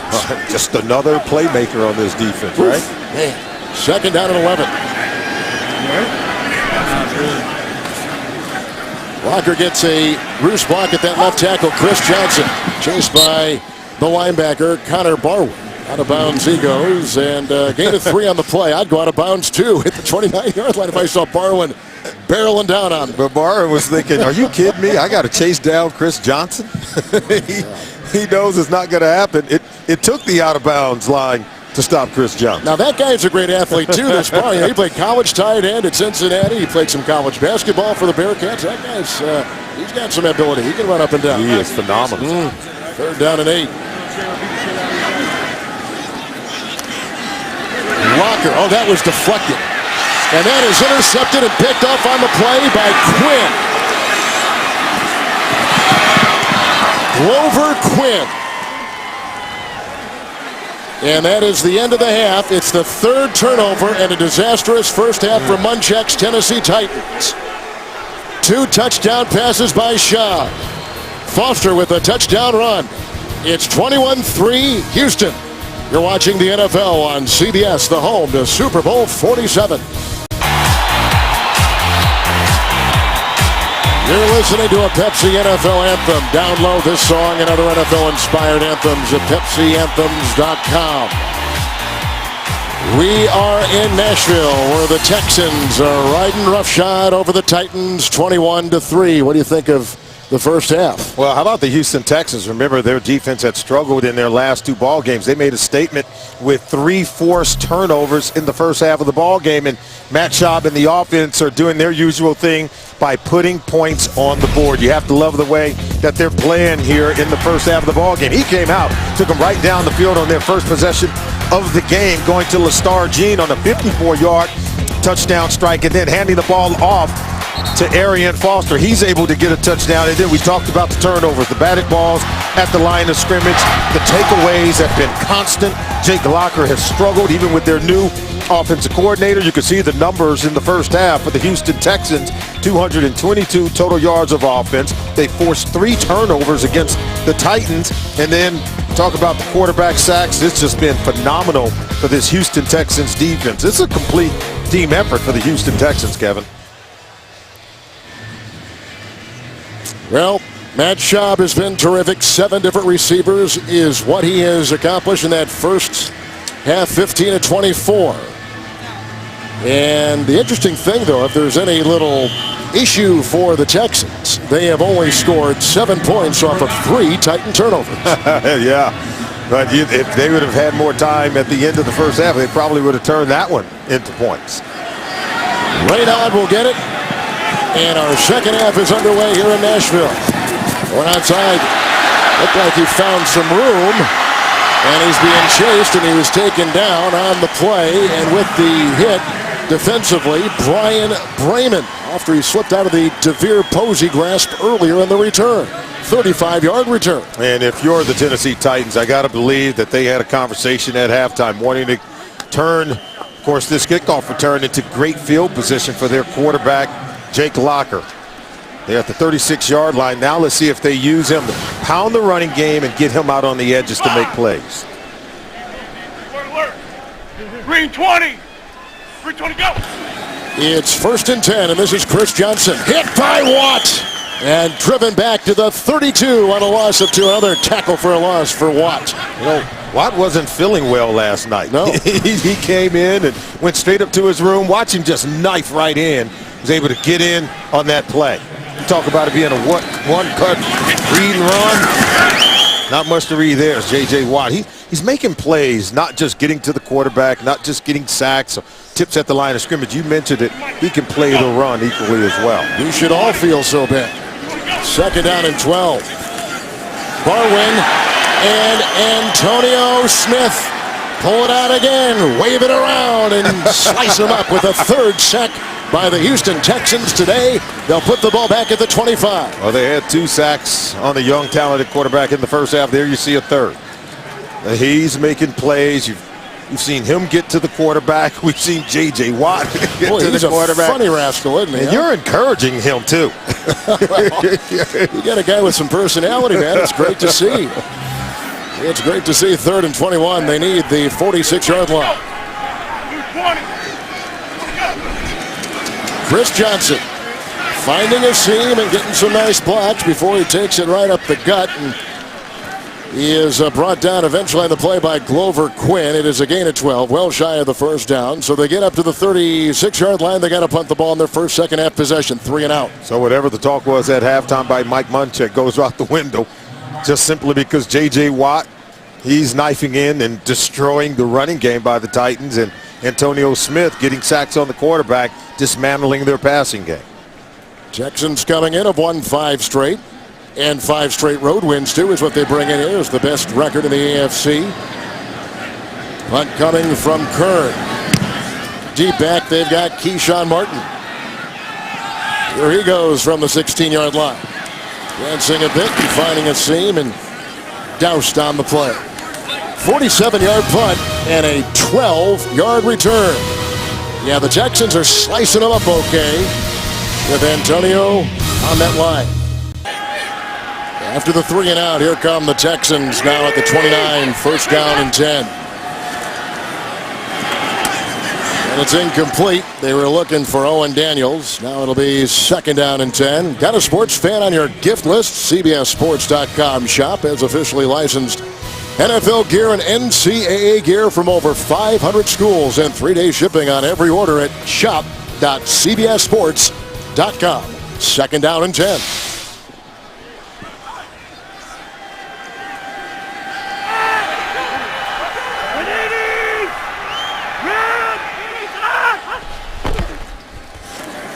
Arian Foster, good cut.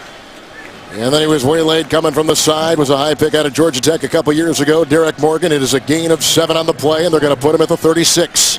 And that was only the 7th carry of the game for Arian Foster. We told you they were going to give him a little bit of rest. They've been able to catch the ball coming out of the backfield on 3 receptions, but Kubiak is going to use all his talent, see what they can do to convert the 3rd and 3. They're not afraid to run it on 3rd down with Arian Foster. Into the nickel. Good block by the right tackle, and this is Foster, and he's got the 1st down, the catch and run. He was finally taken down by Ayers and hit by Casey, a gain of 8 on 3rd and 3. He's up to the 43. You know, he's so good at understanding where the chains are. They convert, and they just go with one motion. They flip it back to him, but even with Titans defenders nipping at his heels, he still runs with just a great patience. And I'm sure as you're watching him, you're like, hurry up and hit the 1st down marker, but you know, he's fast, but he doesn't hurry. He's, I think, got excellent patience and an excellent feel for the game, whether he's running the ball or catching it coming out of the backfield. Justin Forsett is coming the game. And he gets the handoff on 1st and 10. Into a pile. Looked like Morgan lost his helmet right there. And also with the stop after a gain of 2 is Zach Brown. He's up to the 46-yard line. Every time I say Zach Brown, I want to put band at the end of that name. it's 2nd down and 8. We're right in country music territory, aren't we, here in Nashville. 46-yard line. Texans have scored on a 54-yard touchdown catch and run by Gene, and it was beautiful early in the game, and then a short touchdown pass to Casey. 2nd and 8 right here. They get by Brown, the nimble feet of Schaub, the pass to Gene, And the flag is thrown. The catch at the 40. The coverage by Alteron Werner. 14-yard pickup as it stands right now. What a throw. Woof. Great patience by Schaub. And a throw and catch to Gene. Pass interference, offense number 18. 10-yard penalty, repeat, second down. Now you know why Gene was so wide open. Yep. He got a little separation. Got a little separation, yeah, in the illegal way. Pushing off the defender. Now we're going to be forced to play, what, second and very long. 18. I don't think Gary was at all worried about the team overlooking today and thinking about the big one next week in Foxborough. Remember, they're gearing up for a postseason run. They understand that some of these gritty games in November and December is really what will toughen them and get them ready for the postseason. Second and 18. This is Foster. Flag is down as he navigates through all kinds of defensive traffic and chased out of bounds by Will Witherspoon. 18-yard run. Holding, offense number 74. 10-yard penalty, repeat, second down. All right, let's take you to our CBS studios in New York and James. Boom, nip and tuck in Detroit. Young Colts are fun to watch. Watch this nifty run by Vic Ballard. 11 yards. Makes a couple guys miss. He goes in. 23-21 Lions over the Colts. Kevin and Solomon. He's a rookie, Ballard. He's a good-looking rookie, in fact, for the Colts. Oh, very good one. And the Colts just getting better as the season progresses. Well, they've had gains of 14 and 18 yards on this drive, wiped out with penalties. Second down and 28. They're going to hand it off here and look at the dancing moves here of Justin Forsett. The ex-Seahawk bouncing outside, breaking tackles and takes it to the 41. Chased by Griffin out of bounds. 14-yard gain when probably he should have lost about a yard or so on the play. Well, we told you that Forsett has earned the right to carry the ball more. Watch this play here. Now, this is just keeping hope alive right here. Look at the footwork. Just continue to move the feet, work the feet, and then run to daylight. It's just a nifty run. There seemingly was nothing on that play, and he found a way to create a positive gain. Signed in June. All 5'8" of them. Here's 3rd and 14 right now for the Texans. They need the 46-yard line of Tennessee. You see Foster back in the backfield. Great time. And he's going to be a little bit wide that time, and he's looking for Owen Daniels, and they're not going to get anything accomplished. They're going to have to punt the ball on the possession. What you love about Matt Schaub is that he doesn't throw interceptions. But see, okay, there's Walter right there, and he came off and tried to get it over to Owen Daniels.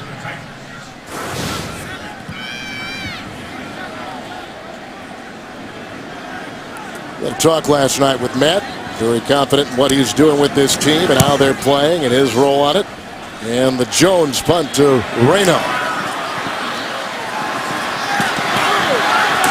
On the move. And it was a punt return of 21 yards, a punt of 47 yards.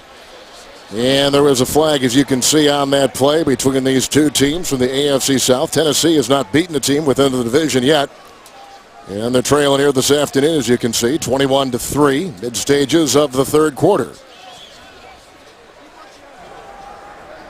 Illegal block in the back, receiving team number 33. During the return, 10-yard penalty, first down. All right, so Tennessee will gear up and try to keep the effects of Justin James Watt out of their backfield. He's already had his fingerprints on this one. The great Ryman Auditorium, the original home of the Grand Ole Opry here in Nashville, Tennessee, on a 60-plus degree day. 1st and 10 after the punt, and this is going to go the way of the side with another deflection. Was that Watt? Did Watt get his hand on that? That would be deflection number 14 this season by J.J. Justin James making plays.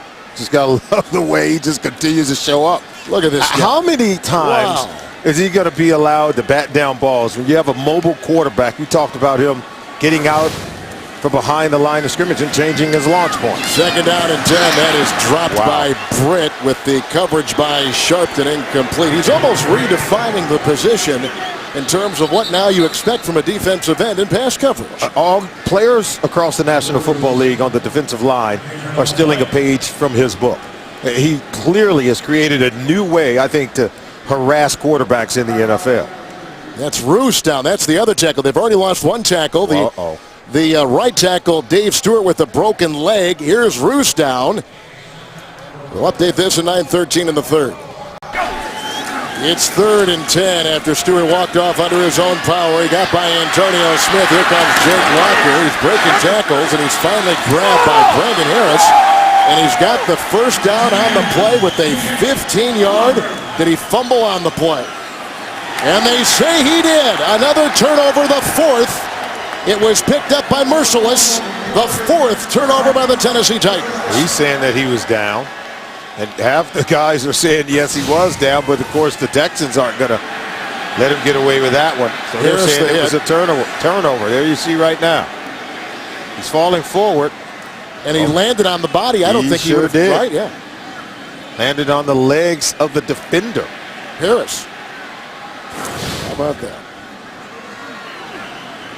They're going to award the ball over to the Houston Texans. And Mike Munchak's not going to challenge it. He was able to look up at the big screen here. But you can't challenge. They'll look at that anyway. Yep. They'll review it. Can't review. They will review. You can't challenge a turnover like that or a scoring play. So they buzz our official, our referee today, Tony Correnti, and he'll come over to the. He was already looking at it at the big jumbotron here and taking a look at it right there. See, I don't think he's down, Kevin. Remember, it was ruled a fumble on the field. All right, the turnover is under review. We're in Nashville, 9:01 in the third. After reviewing the play, the ruling on the field will stand as a fumble recovery by Houston, first down. The reason why it's going to be upheld as a fumble, and watch, Locker's going to fall on the legs of Harris, and we're going to be able to show you clear visual evidence that he's not down. But yet, see, you can see he falls on top of the defender. And look, here's the ball. Ball's out, and Locker's still not on the ground. It's a 1st and 10. 4 turnovers for the Titans. 3 in their own zone. Arian Foster. Daniels with the block. Tackle made by Will Witherspoon. It's a gain of 6. He's down to the 30-yard line. Well, this Tennessee Titans offense has been a number of miscues, a couple of fumbles, a couple of interceptions. They've allowed 3 sacks and 3 drop passes, so the ineptitude on offense has really hurt this football team, and it has not gotten better despite having a new play caller on the offensive side of the ball.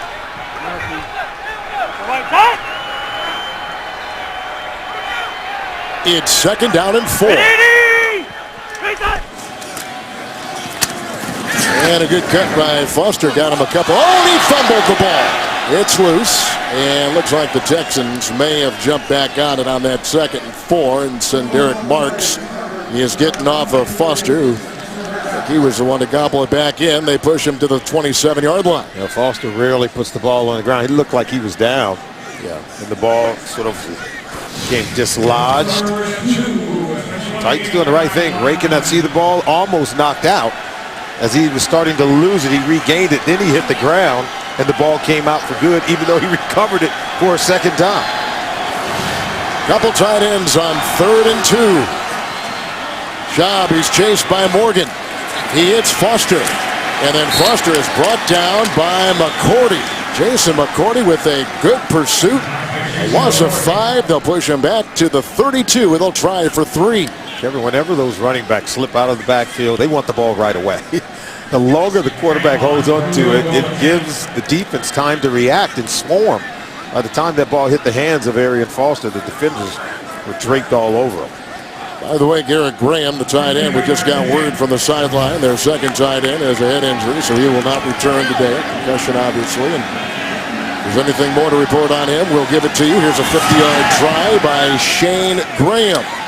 It is away. It is good. He's played for 10 teams in 13 years. And he comes up with 3. They cash in on the turnover and build their lead 24-3. Now Graham had a 50-yard field goal. Kicking has kind of been an issue with this Texan team. He's missed some ones that could have won games in regulation. Oh, absolutely. Got a 2nd chance in overtime in Detroit on Thanksgiving Day. Jacksonville as well. There's the kickoff. The length of his kickoffs have been questioned, but that one goes out. So he's had Some good touchbacks today with long kickoffs. And the Titans will start it out Wednesday in primetime. JB, Collinsworth, Sims. All those names you know. They showcase America's favorite game with their own unique style. It's Inside the NFL. Wednesdays on Showtime, 9 Eastern, 8 Central. On the 20-yard line, 1st and 10 for Jake Locker, the number 8 overall pick a season ago. Beat out Matt Hasselbeck in training camp. That veteran is still on this team. Green 8. Ready, go. Locker hit and brought down. Flag is there. Barrett Ruud with the sack. And they drive him back to the 12. 4th sack. Loss of 8. Flag. Holding, offense number 72.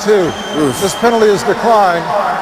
2nd down. It's Deuce Latui on the guard position.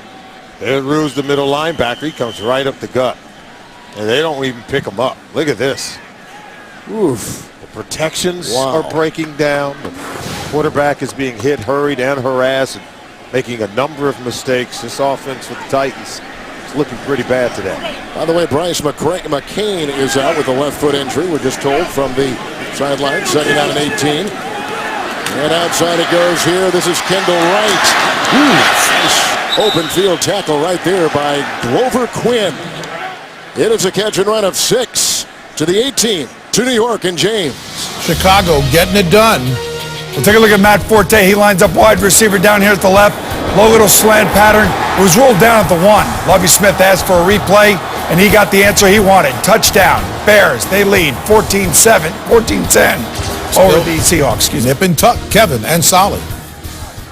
Get your voice back, Boomer. We need you tomorrow night. Boomer and I will be in New York in Washington for the Giants and the Redskins on Monday Night Radio. 3rd and 12. Pocket collapsing. Locker running for his life. Hit, brought down, merciless. Back at the 13-yard line. Starting today and looking everything but a rookie that he is. He has been very, very good with his defensive play. Now watch Locker. Once you get out of the pocket, you've got to see Merciless bearing down on you. Why are you still holding on to the football? We talked to him about this, Kevin. Bad things happen when quarterbacks hold on to the football. He's flushed out of the pocket. Now you just got to get rid of it. And you see Merciless coming right at you. Get rid of the football. Don't hold on to that one. Once you're out of the pocket, you're allowed to just throw that thing right out of bounds. Boy, he's got a great name, too. I'm Merciless. He was merciless on that play. He was. Here it comes. Keyshawn Martin running around in circles and getting the block and finding some room and shoved out of bounds by Craig Stevens. Flag. It's back at the 38. And we'll see what that is all about with 4:56 to play here in the 3rd. And the Texans in complete control. Although they will probably tell you they would like to have done more with some of the turnovers they've been given today, numbering 4, 3 in Tennessee territory. Personal foul, illegal block below the waist, number 20, during the return. 15-yard penalty, 1st down. That's Rock Carmichael. All right, let's go to my Monday night buddy, Boomer Esiason with James in New York for this update. His voice is still good, Kevin. Well, here's something you don't see very often. That's a running touchdown for the Green Bay Packers. First rushing TD in 7 games. They take the lead, 20-14. Packers right now over the Vikings. See you tomorrow night, handsome. Okay. Thanks. I'll be looking for you. He'll come in on Boomer 1, flying in from New York. All right, here we go. A change now from the 24. 1st and 10 job, and he gives off to Justin Forsett. Look at this guy run. Breaking tackles. Griffin gets him in the secondary. The Austin native brings him down at the 35. A burst of 11 and a 1st down. Justin Forsett, we showed you the footwork on his previous run. Watch this one. The cut back, eluding tacklers, and Griffin barely gets him down there. He's doing a really good job, I think, spelling Arian Foster, allowing Gary Kubiak's offense to stay on schedule with a bevy of running backs rotating in. 1st down and 10. Forsett again. Brown with the block to seal the edge, but even the speed of Forsett could not get him outside. Derek Marks brings him down. No gain on the play. And Gary Kubiak in his 7 seasons, the patience they've shown as the team has gotten incrementally better since 2006. Had the dip in 2010, but then you can see back-to-back seasons in 2011 and this year where they've won 10 games. If they win today, 11 wins will be an all-time single-season high for the franchise. So he's got this team going. Remember, it took him some years to get the defense going, get them caught up to the offense. And I think he's as fine of an offensive coach we have in our league. It's 2nd down and 10. Tate was in the backfield. Here goes Schaubs, and Derek Marks has got a beat on him, and he'll just throw it away. The thing that we mentioned to Gary talking to him yesterday here in Nashville was the great patience that the owner and the GM, Rick Smith, have made. They've invested in the process, and while it may not happen fast enough for some, it has been almost a model for the rest of the NFL. And I think that, and there you take a look at Mr. McNair and Rick Smith. Boy, they've done a wonderful job. I think it's a class organization. I like Rick Smith, man. I think Kubiak gave them a lot to hang their hat on. Remember, Kubiak is the only NFL coach with an NFL passing champion, a rushing champion, and receiving champion in the last 5 years. So, talking about some prolific playmakers in his offense. 3rd and 10. Good block by Ryan Harris, the right tackle, but out of the reach of the lunging Owen Daniels, who can't get the ball. Pretty good coverage on the play. Griffin, the safety, was back there. 4 plays punt now for Schaub and this Houston Texan offense. And one more on the leadership of the Houston Texans. I think they're served as a model, as we've seen in Green Bay and in Pittsburgh and in New England. I think this is one of those next great franchises because they do it the right way. They build, of course, through the draft. They make smart moves in free agency when they brought in Jonathan Joseph. Everyone else went out chasing Nnamdi Asomugha, and they had smart money on Jonathan Joseph. Well said, and you're right on the money, and that's going to be into the end zone. Donnie can't keep it in. So it'll be a touchback to the 20 on a 64-yard rocket sent up by Jones. Last week, Tennessee Titan Mark Mariani and Gerald McGrath visited St. Jude Children's Hospital in Memphis as part of the league's Play 60 campaign. The new relationship between the NFL and St. Jude hopes to give all children the chance to play 60. The league made a $100,000 donation to St. Jude. I don't know if there's a more worthy area to give your money to than what they do in Memphis at St. Jude's Children's Hospital. Started by Danny Thomas, continued on by his daughter Marlo Thomas, and now the NFL is on board. It's a great charity. 1st and 10. From the 20 for Jake Locker. Hesitancy, but the ball is caught by Kenny Britt, a former #1 pick out of Rutgers. Merciless is there, Sharpton is there, Quinn is there. It's a gain of 6, and he makes his first catch, does Kenny Britt today. Kevin, Locker has such a strong arm. We haven't seen them take any shots down the field all day. Against a Texan secondary, to be honest, has given up a lot of big plays as of late. 2nd and 4. There he slings one downfield. There is the tight end. That's Cook. He was hit by Harris. It's a pickup of 12. It is a 1st down. He's up to the 38. You see they're having a conversation in that Texan secondary, leaving. As you can see, Connor Barwin left the window open underneath Cook. You can see the hit right there on Locker. He's taking a beating to that. It's 1st and 10 for Locker. Here he goes. Oh, and he's got Wright. And he's got the ball at the 25. He beats Brandon Harris. They'll put the ball at the 24, a 38-yard catch and run, a 1st down. Tennessee Titans, what took you so long? Well, this is a secondary that we said had come in, having given up a ton of big plays over their last 2 games, and we get late in the 3rd quarter before Locker takes any shots with that strong arm down the field. 1st and 10, looking to go deep again. Here he's got Cook, the 15, the 10. He breaks a Manning tackle. He takes him inside the 5. Glover, Quinn makes the stop. A flag is down, a catch and run to the 3 of 21 yards. Let's see what that flag is all about.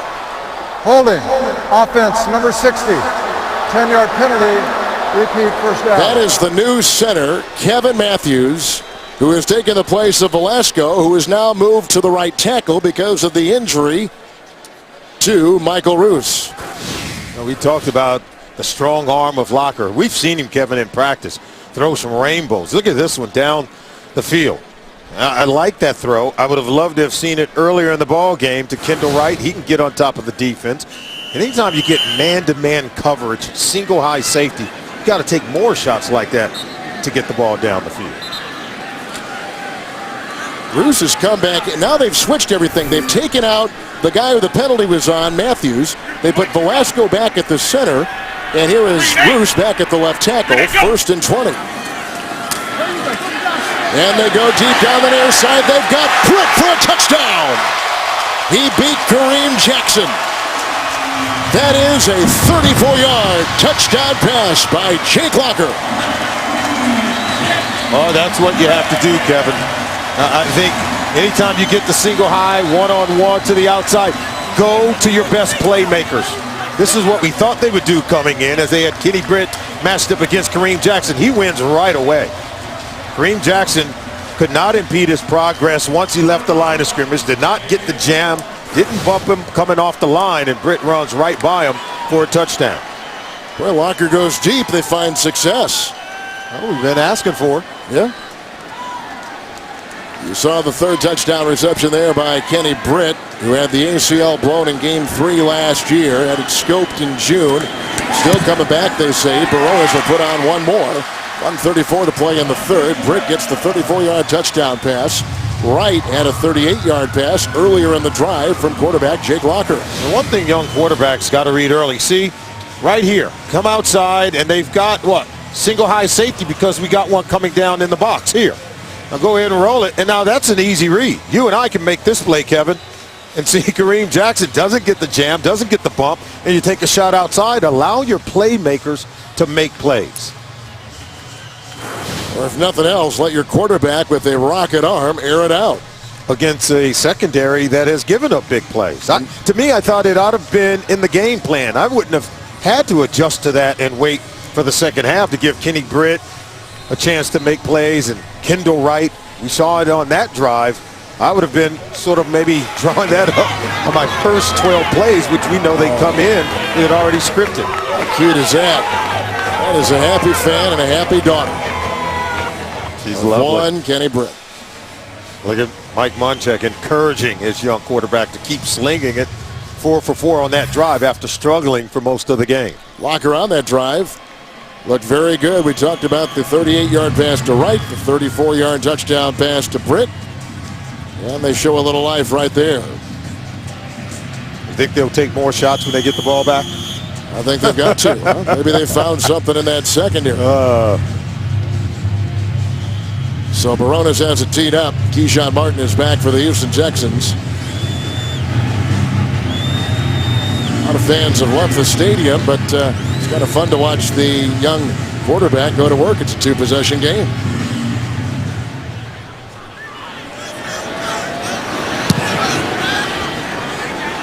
Returnable on the 5. Keyshawn Martin. He had a big game earlier in the season, did Martin. He had a combined 238 yards and punt returns and kickoff returns against Jacksonville earlier in the year. He returns at 14 yards. And so here come the Texans. Get coverage of every NFL game on the go this holiday season with NFL Mobile. Watch every touchdown from Sunday afternoon games with NFL Red Zone for $5 a month. Call Star NFL to download or go to NFL.com/mobile. Foster in the backfield, 1st and 10 for Schaub. It is 18. Andre Johnson's been shut out the second half. Foster. Down he goes. And Keem Ayers was right there along with Shaw. Gain of 2. He's out to the 20.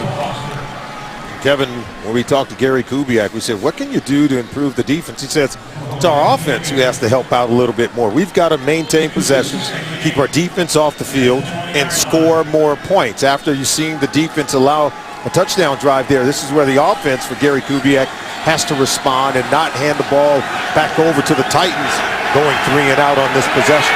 Wright still playing the right guard. Harris still playing that right tackle. 2nd down and 8. Harris does a nice job protecting his quarterback, and that's right down the cut, and that's caught by Owen Daniels. And he was chased on the play by Babineau. It's a 19-yard gain, a good one, a 1st down to the 40. And these are the kind of plays that get the momentum back.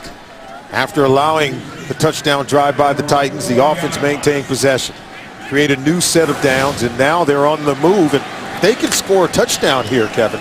Boy, that goes a long way in extinguishing anything the Titans think they may have going on their side of the field. Now it's playing the 3rd quarter. 4 in the secondary. 1st down and 10. And this is through, and he slips there a little bit, trying to find his footing. Arian Foster, no gain on the play, and he'll stay right about the 40-yard line as the 3rd quarter comes to a close. Long touchdown pass moments ago by Munchak's young quarterback, but that guy's thrown 2, and the Texans on top by 14. Even Marines can have some fun, can't they, huh? Yeah, even when they're disguised. Yeah, that's right. That's that heat miser look. Yeah, I like that. I know you do. Second down, and we start the fourth quarter. Good block by Bro. That was knocked back to Shaw, but he'll hit the deck. And why not when they come right at him? Looked like Shaw was jumping on him along with Senderick Marks. It's a loss of 1. I'm not sure who knocked that ball down. Let's see it again. Yeah, that one's going to come right back at him. And they're going to set him up with a very third and long. Marks. Oh, he caught it. That's why he was mad at himself. He bat that one down. And then you have the ball back at the original line of scrimmage. Now you create a 3rd and 16 because you complete a pass to yourself for a loss. That's a reception. That's right. By the quarterback. You catch on quick. Well, hey, you know what? After 28 years, you think I might. 3rd down and 16.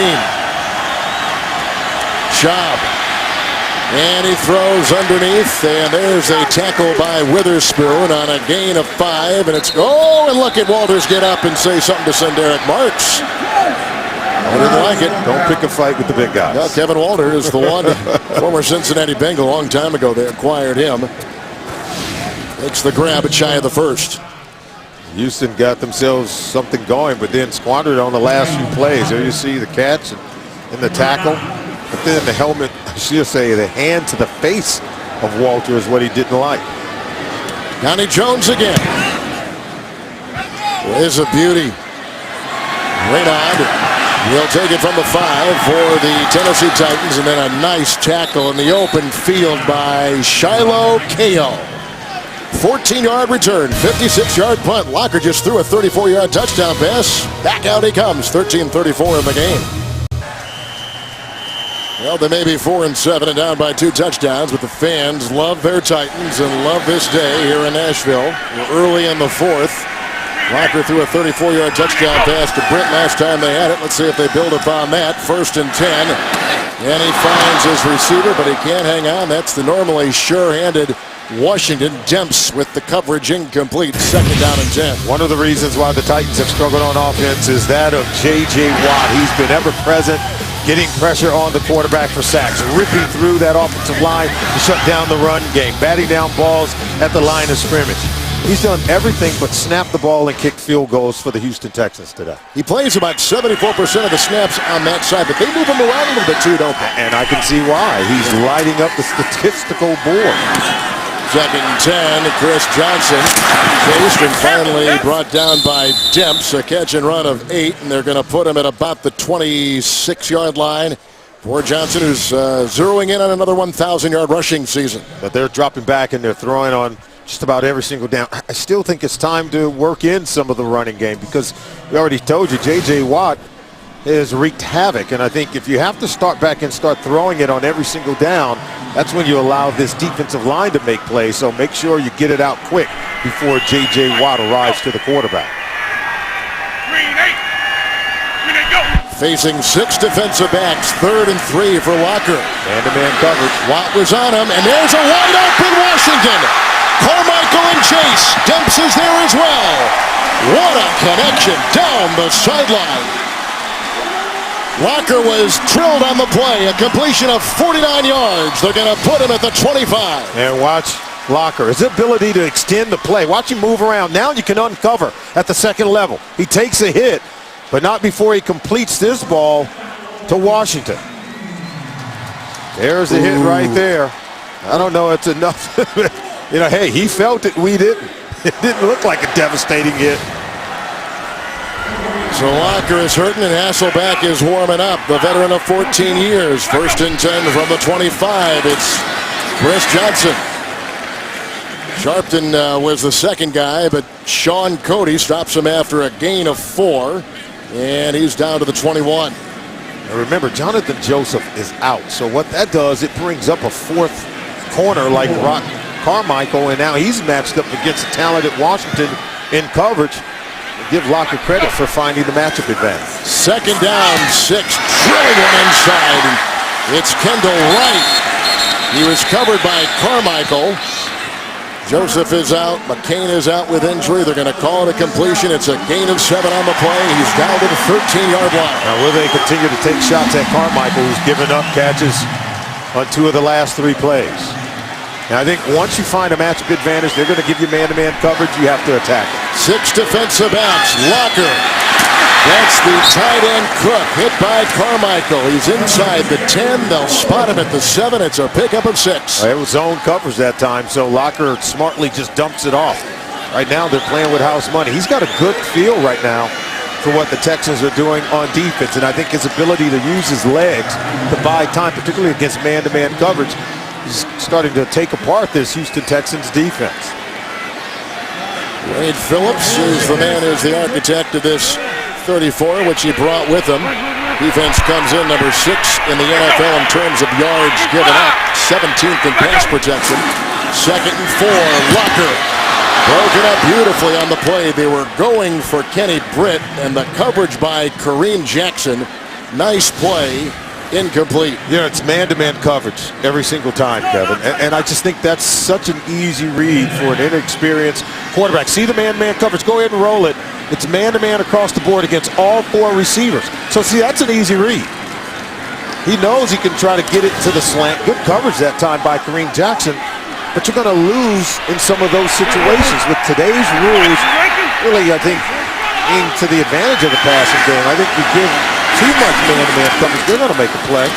3rd and 4. Oh, he was held. They were going for the tight end, Cook. He turned him. I thought so, too. I thought there was some contact. Now watch him grab the hips and turn him away from the ball before it arrives. See, he's turning. That's pass interference. By the rule, that is pass interference. You can put your hands on him and touch him before the ball arrives, but you're not allowed to touch him and turn him away from the ball. I'll go for it on 4th and short, obviously, at the 7-yard line. We got Kenny Britt matched up against Kareem Jackson. Carmichael at the top. They roll him. He's chased by Watt. Down he goes. Ball is loose.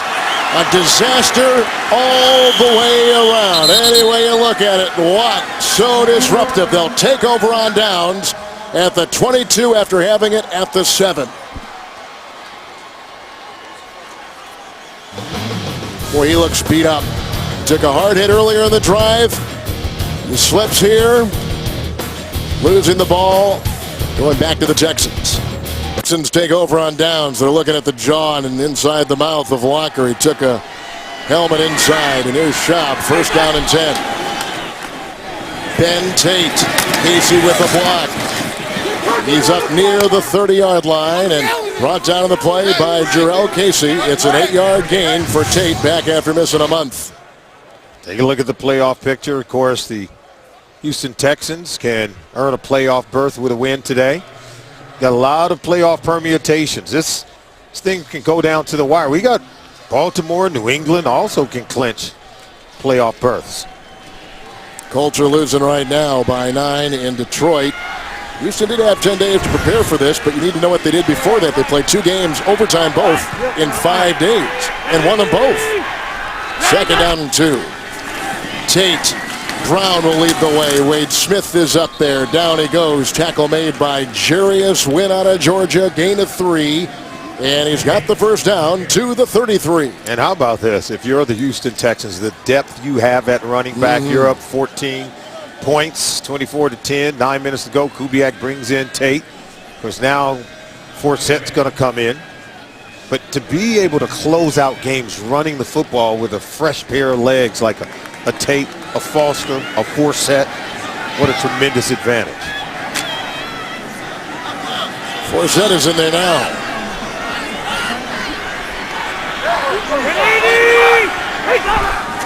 First and 10 for Schaub and Forsett. Man was brought down by Ayers, a gain of 2. You know, we just saw Gary Kubiak. And we'll talk about that in just a second. They face some of the worst criminals of all time tomorrow. They'll take on a real stunner, a Victoria's Secret model. Don't miss a new Hawaii 5-0. That's tomorrow, only on CBS. Do you think that in their wildest dreams, Elway and Kubiak, when they were teammates back with the Broncos in the early 90s, ever thought they'd be in this position? This guy leading an elite team in the AFC and Elway running the Denver Broncos. They could end up facing one another in the postseason.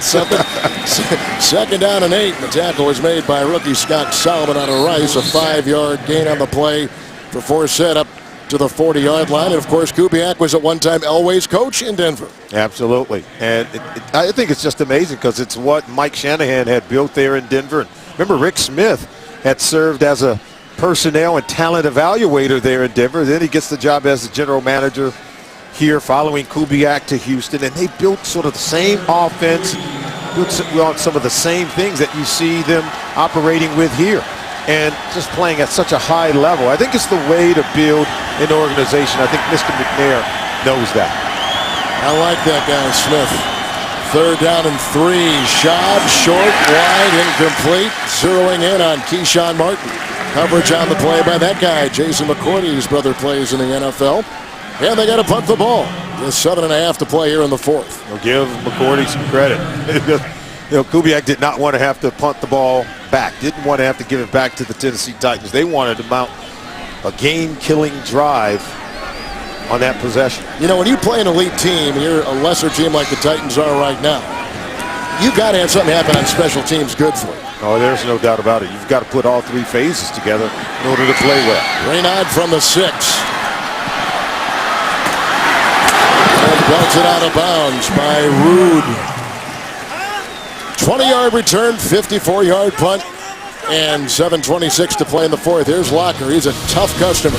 Got hit in the jaw. Back out there he goes. 7:26 in the fourth. After the punt, 1st and 10. Locker getting away on the run. Look at him take it up the middle. And then cut. Flag is down. He is hit from behind and hit from above. 25-yard scramble. Barwin was there. Merciless got it, but that's going to be brought back. Offense, number 60. Oh, again. 10-yard penalty. Repeat, first down. This Kevin Matthews has been tagged twice. They've knocked out big gains both times. And your quarterback's got a bloody lip, and he's still gutting it out.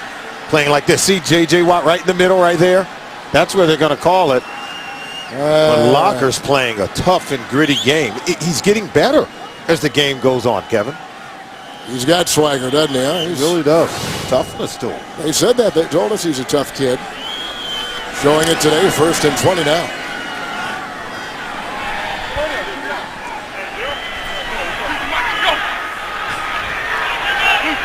Six defensive backs for the Houston Texans. Locker. Chris Johnson chased out of bounds on the play by Dobbins. Looks like he comes up with a shoulder issue. 5-yard catch and run by CJ. One of the things the coaching staff for Houston had talked to their players about after talked about how the defense struggled, Kevin, the last couple of weeks. They've been able to point to a frame of reference. They say, you're no longer the hunter, you're now the hunted. That's one of the best teams in the league. 2nd and 15. This is caught by Kendall Wright, who is brought down by Glover Quinn. No gain. Clock continues to tick. You see the timeouts, 3 apiece for both teams.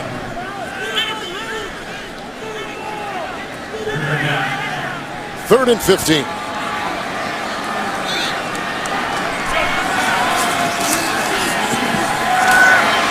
Locker, Washington. It's caught at the 50-yard line. Makes the catch right in front of Brandon Harris. It's a 28-yard pickup. Take a look at Harris. He's in tight coverage. What a throw from Locker. He's starting to challenge this secondary for the Houston Texans. In tight man-to-man coverage, still giving Washington an opportunity to make a play. And he's on the money. 28-yard pickup. There's another 1st and 10 pass. This is caught by Cook, hit by Quinn. Forward progress of 4. Takes him down to the 46.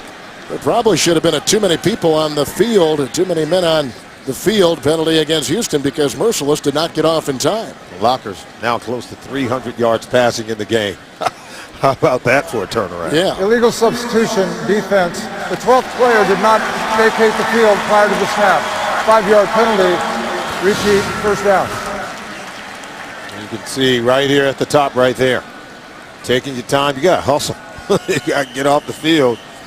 Not fast enough. Now 1st and 5 for Gary Kubiak. Another for the offensive coordinator. The new one, the 32-year-old offensive coordinator Loggins for Tennessee. 1st and 5. Going deep, looking for Britt. Coverage by Jackson. Incomplete, no yellow. No flag on the play. There was some hand jousting, but not pass interference. I like the hand fighting. I think it's okay. But this ball was thrown. I don't think it was thrown close to the receiver. See, that's thrown way too far inside to even warrant pass interference. But there's a little arm bar there by Kareem Jackson. But he had great position. That's what Munchak is saying. Hey, that was an arm bar. But it was the positioning that he had, and the ball wasn't thrown, I think, close enough to the intended receiver, Kenny Britt. You got to get that ball over the top.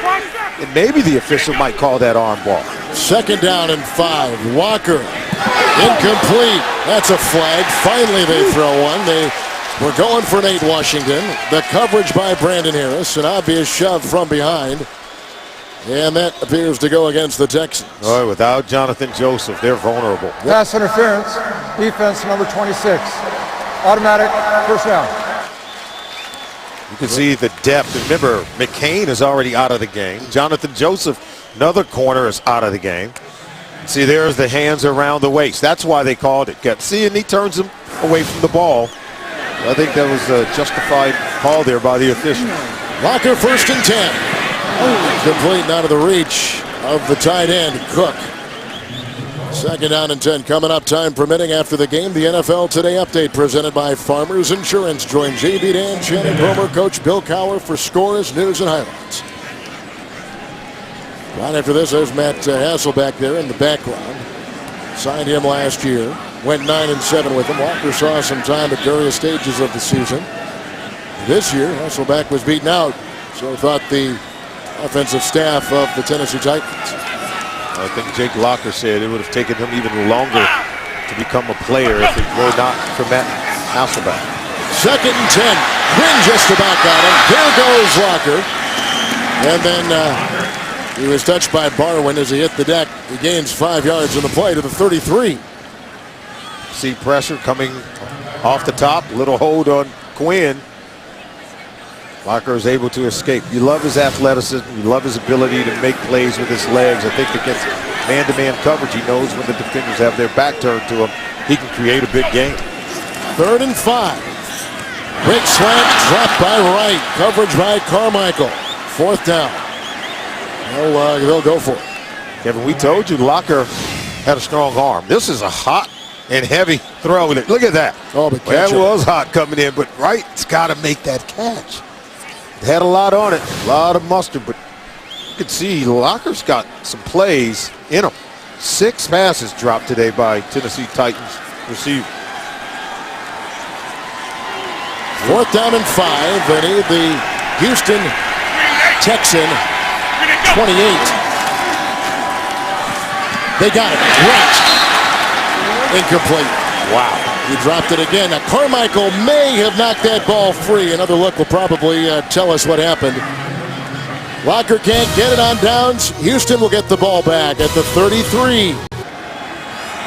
On downs for the 2nd consecutive time. 1st and 10. This is Arian Foster. Myers the center, and Casey the fullback / tight end. H-back will try to give some blocks. Gain of 2 on the play to the 35. Timeout taken. It's taken by Tennessee. They've got 2 left and 4:20 to play in this 4th quarter. Well, coming up next, the action continues on CBS as the Pittsburgh Steelers will take on the Ravens. The Bengals will play the Chargers, and the Browns will be in Oakland to play the Raiders. Check which game is in your area as we continue with this doubleheader Sunday on CBS. Now with 4:20 to go, Kevin, this is where if you're Houston, you got to start running the football and burn time off the clock.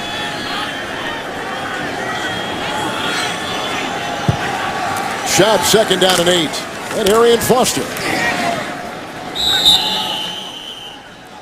And with a hand on him right there. With the stop was this Houston Offensive line and the defense stopping him right there with the gain of about a yard. Make it 2. They'll put him at the 37-yard line as you take a look at some of the numbers with our game this afternoon. And they're forcing the Tennessee Titans to burn their timeouts, which they'll have 1 left plus the 2-minute warning.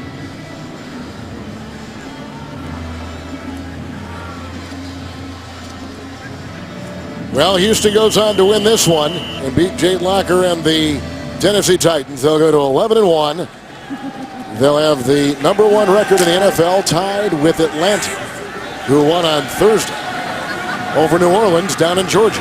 3rd down and 6.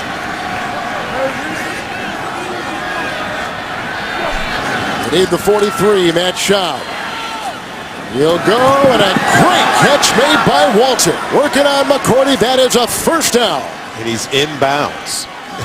Maybe the only thing the defender could have done is allow him to roll out of bounds without touching him down. But you can see he's going to catch this in front of McCourty, and then McCourty does touch him. Well, he gets out of bounds first, I should say, and that stops the clock. 18-yard pickup to the 45-yard line of the Tennessee Titans. Good catch by Kevin Walter. Good touch on the ball, too, by Matt Schaub.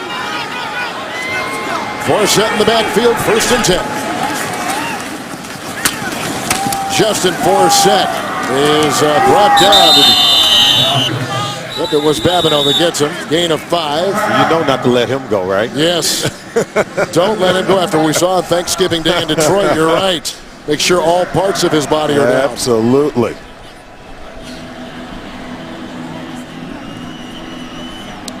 It is quiet in here. Well, in the AFC, this is what it looks like. We have 3 teams that could win playoff positioning today. Houston is one of them that get in the playoffs. And you see the rest of the division. Indianapolis right now has a deficit up in Detroit. And the Texans, remember, right now they're in control of home field advantage throughout the playoffs. You went out, and when they get to the postseason, as long as they continue to stay in it, the games will be played at Reliant Stadium in the AFC. That's why that game next Monday is so important against the New England Patriots. Absolutely. Yep. That one is circled on the map from the 40, 2nd down and 5. Forsett, blocked by Walter. No gain. Stopped right there. And coming through with the grab was Zach Brown. They're going to just run it again. Want to kill clock, but it's still a physical ball game, Kevin. I think every time you take on Tennessee, you're going to get that. And the same with the Houston Texans as well. But the Titans have that reputation as a hard-hitting group. Well, they do. In the AFC South, that's just how they play it. It's 3rd down and 5.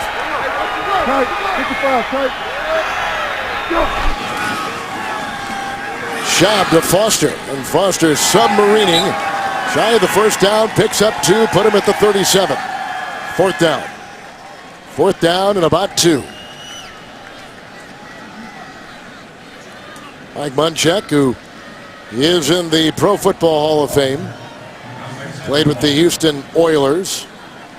And there is something that does reunite these teams. When the Tennessee Titans, before they were called that, they were called the Tennessee Oilers. They played, I think, at least a year, maybe 2 in Memphis. Yep, sure did. As they're waiting for this place to be built. As well. Yes, they did. Mike Munchak's known here in Nashville, as also well known in Houston. He is. Played on some great offensive lines for the Houston Oilers. Bruce Matthews was right with them. A timeout taken by Houston, which reminds me of Jack Pardee, a former Oiler coach who is battling cancer in his last days.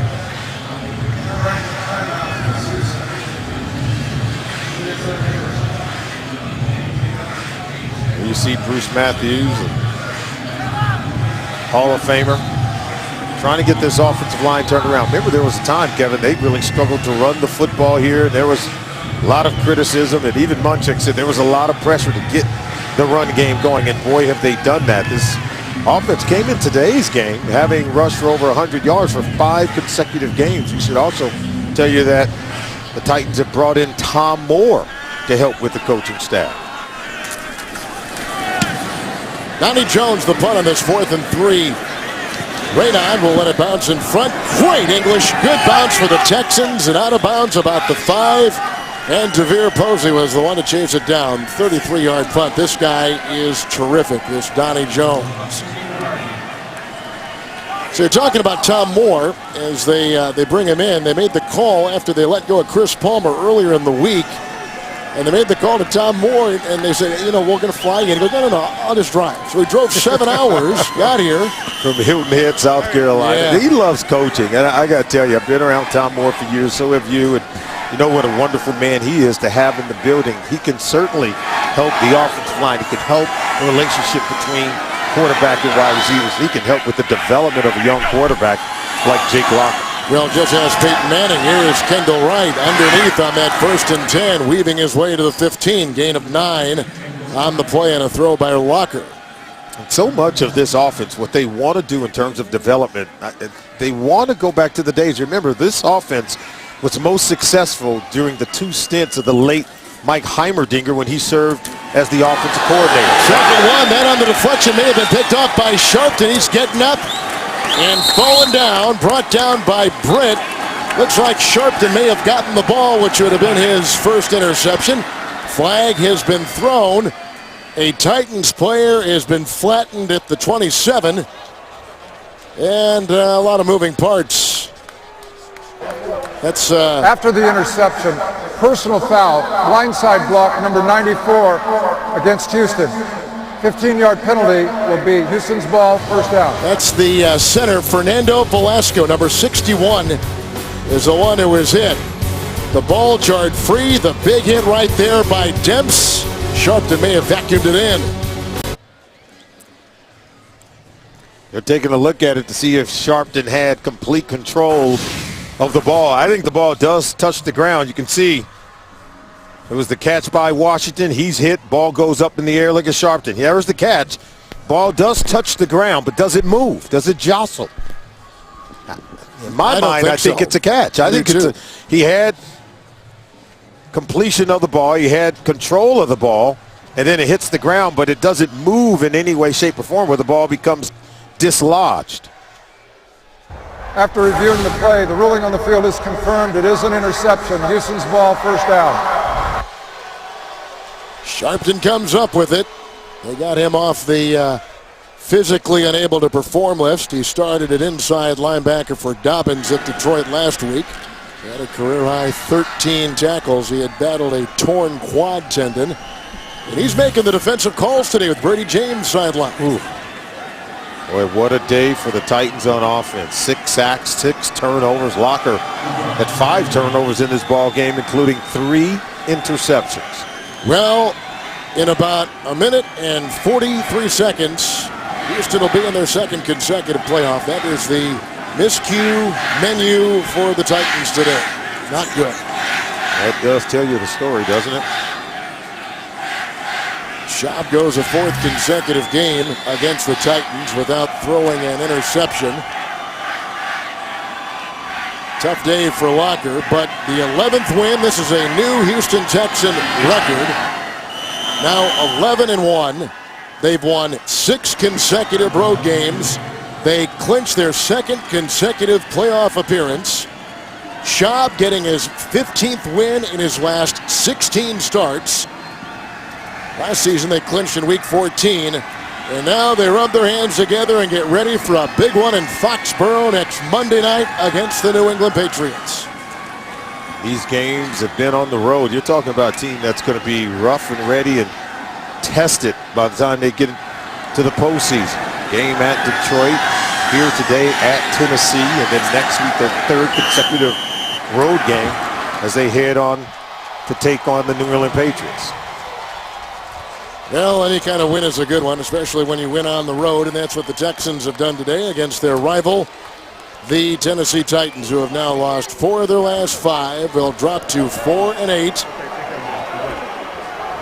And they will move on and try to work in a new offensive coordinator and get things turned around after going 9-7 a season ago. Yeah, the Houston Texans, though, they've I think they're making a statement. They're just continuing to improve in so many different ways. I know people are going to look at Jake Locker at 300 yards passing, but this defense played well for the Texans today.